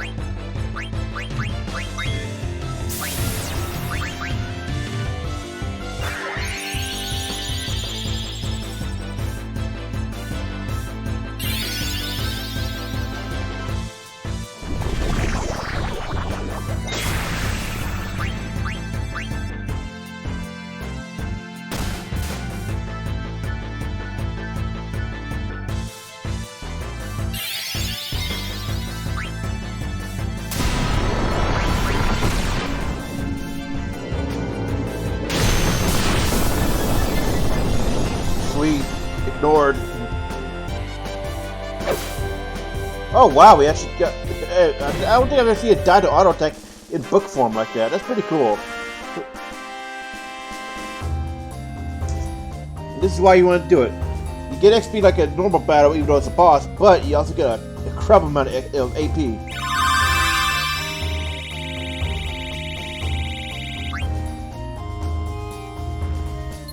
Since it's very likely at this point you have your ability up, bam, you got a lot coming back.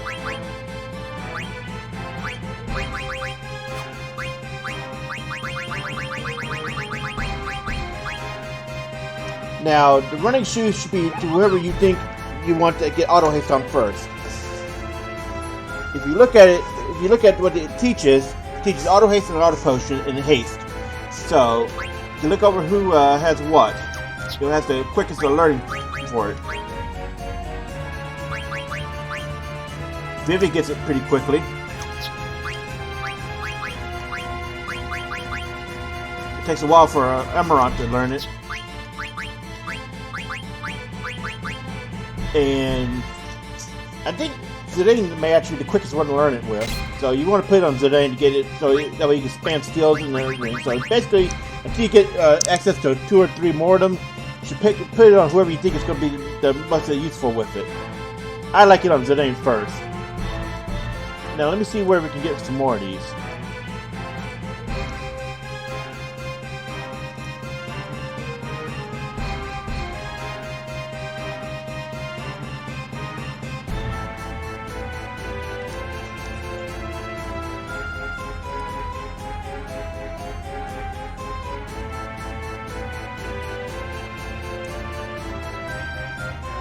Okay, so you can get these from... Oh, they're synthesizable in the Black Mage Village in Disc 4.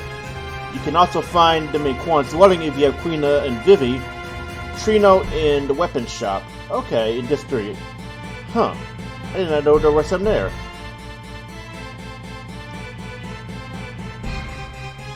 Looks like... Let's see. Yeah, you need Battle Boots and Emeralds to synthesize them, I think.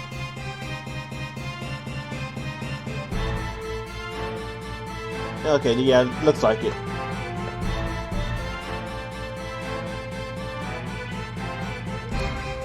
Anyway, we're gonna keep it going now.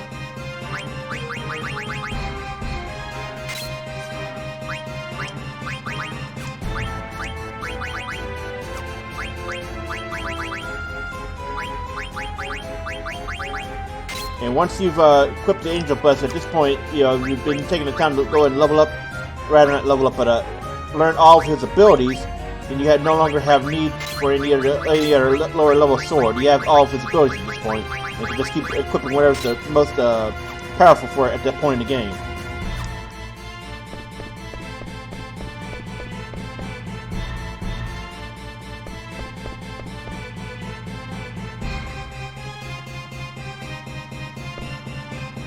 So in order to get access to find Garnet, you basically want to take the path she took, which is obvious. You can't actually go anywhere else. Well, okay, I was wrong. You can go to other spots, but yeah, you won't see anything. So it's best to just go on and go up there and do it. And unlike with Garnet, the swords will not do that, cross. So you don't have to worry about that.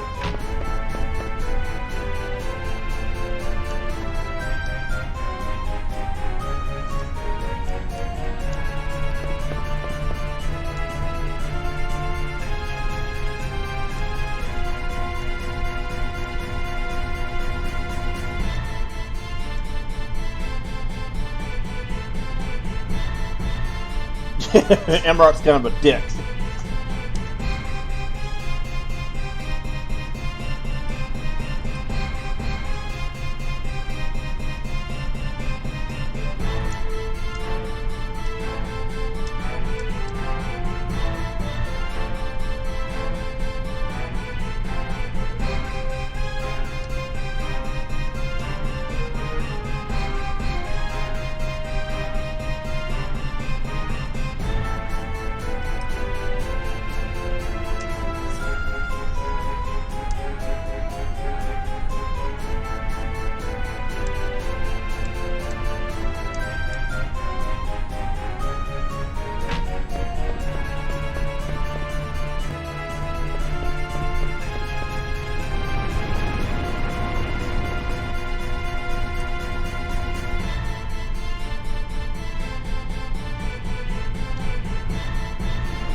And here we see Aiko's, where the cinematic where Aiko's emotion comes from. In the emotion card cutscene, as well as when you first meet her and get her in the party.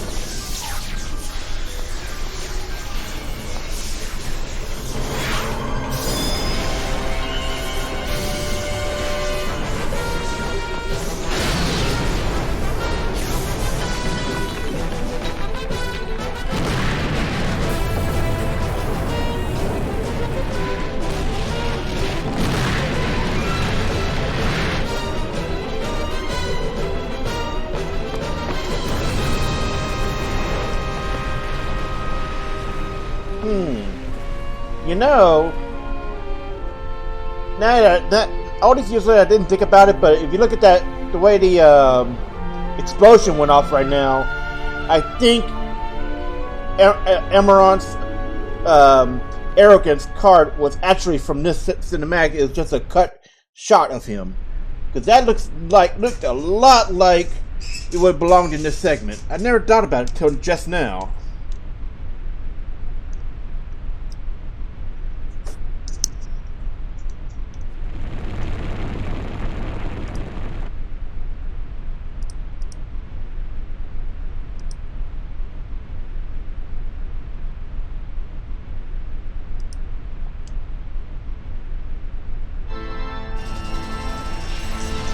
So something interesting about the Invincible here is, one, it can enslave the Eidolons, and two, it can actually outright destroy them.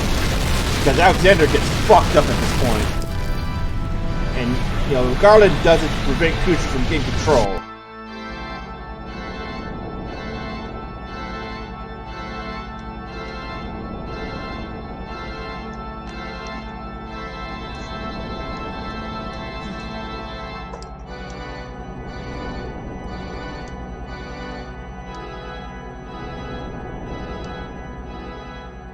So Garland is really prophetic.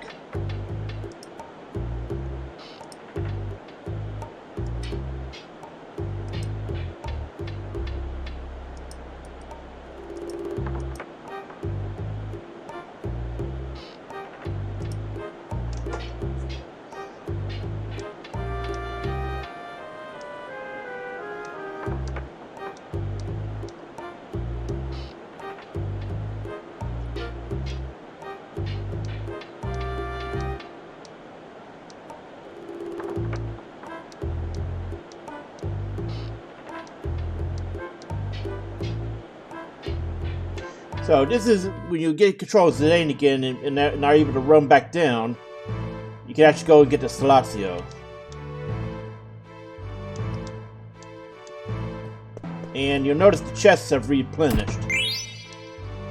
This is also another very useful item here. It teaches level up to Zidane and any other light armor users, but what it does is it reduces shadow damage.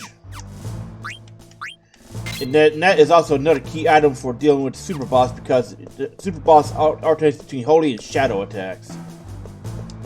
Now, I thought there was another. Oh, yeah, there it is. It's over here.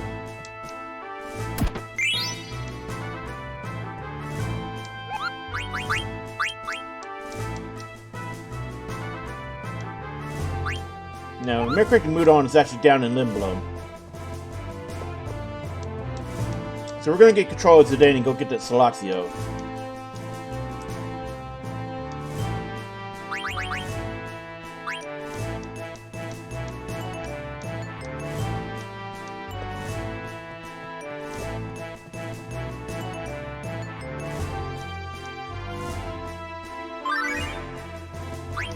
Ah, this is where we get Queen again, watch.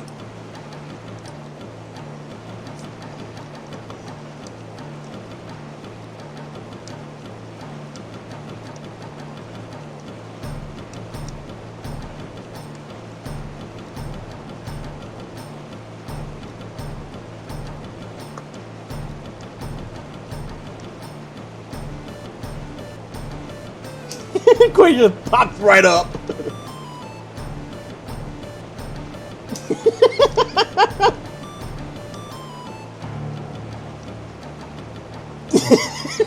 God, I love Guido. Seriously, one of the best characters in the entire franchise.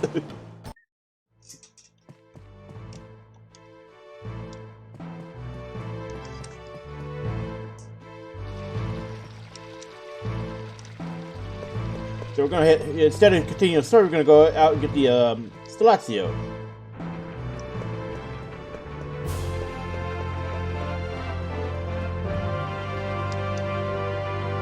So okay, never mind.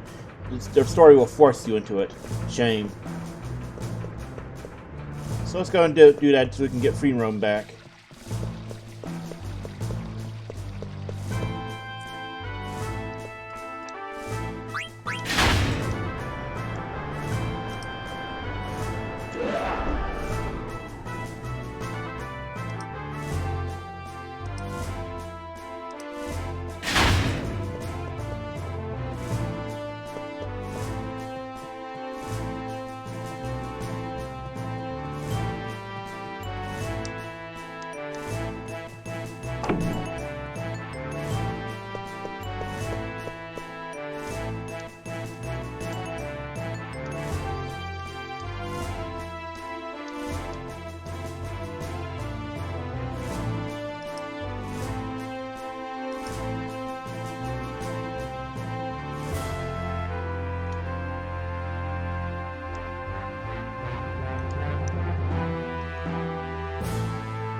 Okay, so basically we get a little treasure hunt thing.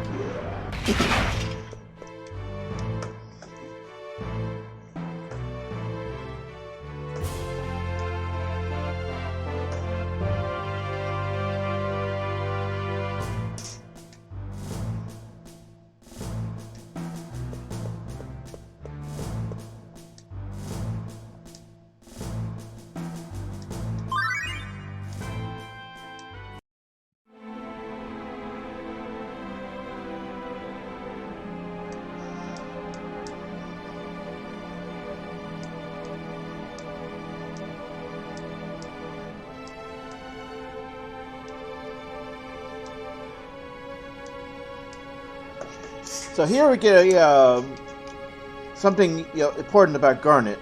A lot of things about her is that she always thinks she's unfit to lead, and mechanically speaking, she's about to go mute, which is honestly really interesting. I'll explain more in a moment.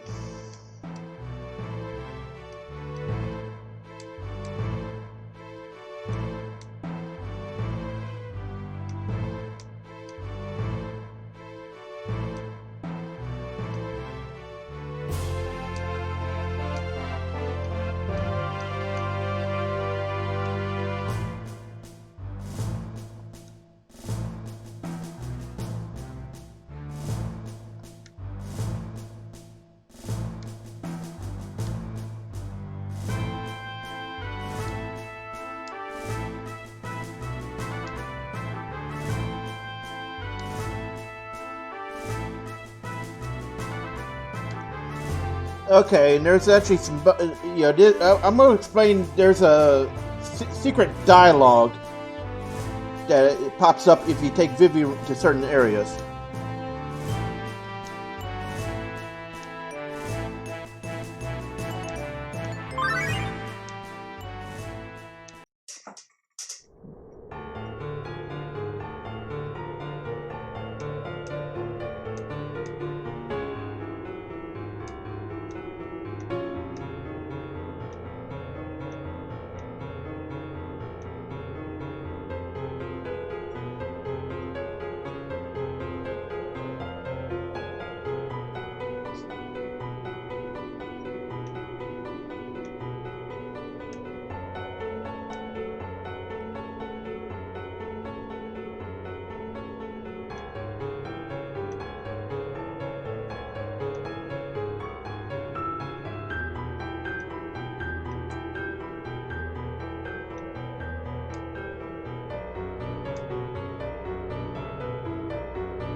Alright, so we gotta get back to the guest room.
So, as part of the story, Garnet goes mute. It is, of course, temporary, but mechanically, she actually will randomly fail to do an action. I believe it's actually any action. It may only be casting magic or summon magic. Or rather, casting white magic or summon magic.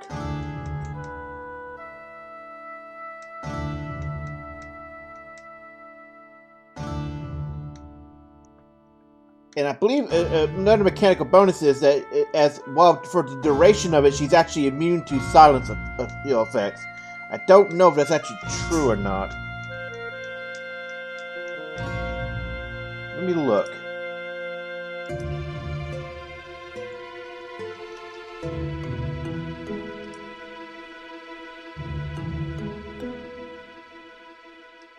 Let's see.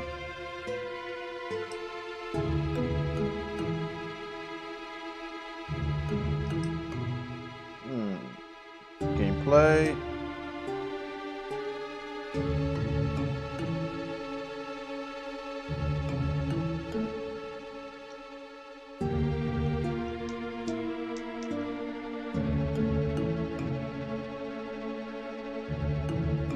Doesn't say. I was sure I saw something about it. Okay, so after Alexandria, when you get access to the sea travel, she listens to her voice. It says any battle command. Okay. So given battle commands will often fail with message Dagger can't concentrate.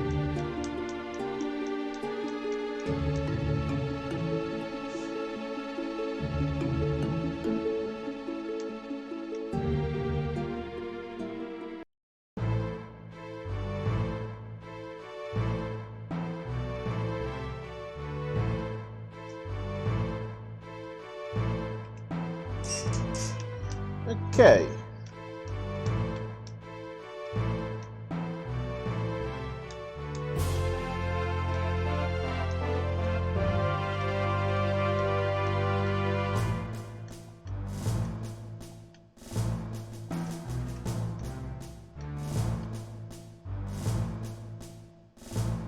Fortunately, you do not have to do the actual mixing. You only have to find the items.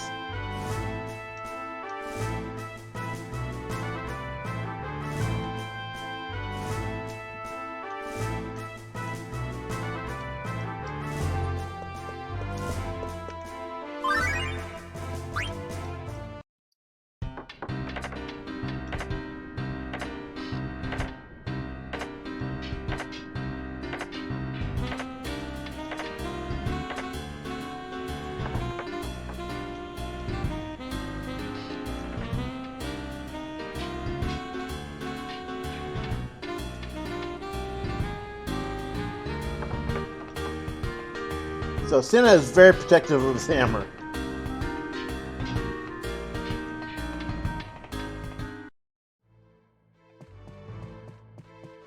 So once we get free roam, we're gonna go get the Salatio.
And over here is where it's at.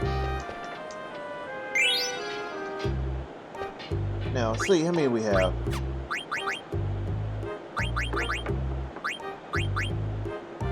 Yeah, 4. So next time we get access to Trino, we can cash them all in. Honestly, we probably should have done it when we were in Trino earlier, but it's usually easier just to do it once you get access to the world map and to go back there. So, let's see. When we go back to Trino and cash them in, let's see.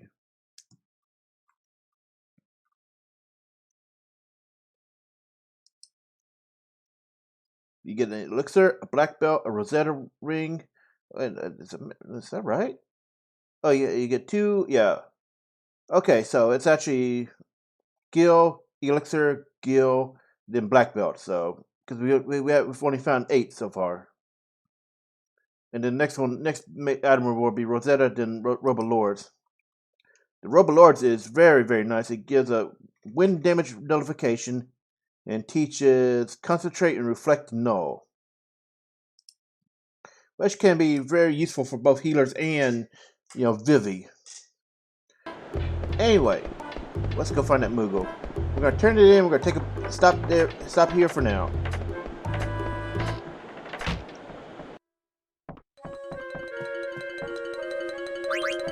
No, up here. Let's go.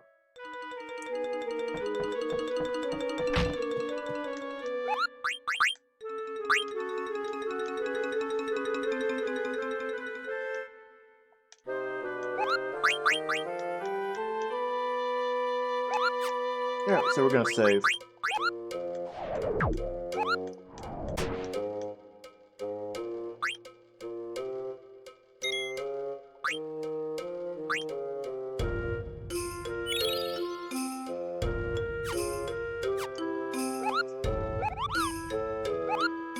Alright, and we'll stop in here and see you next time. Thanks for watching.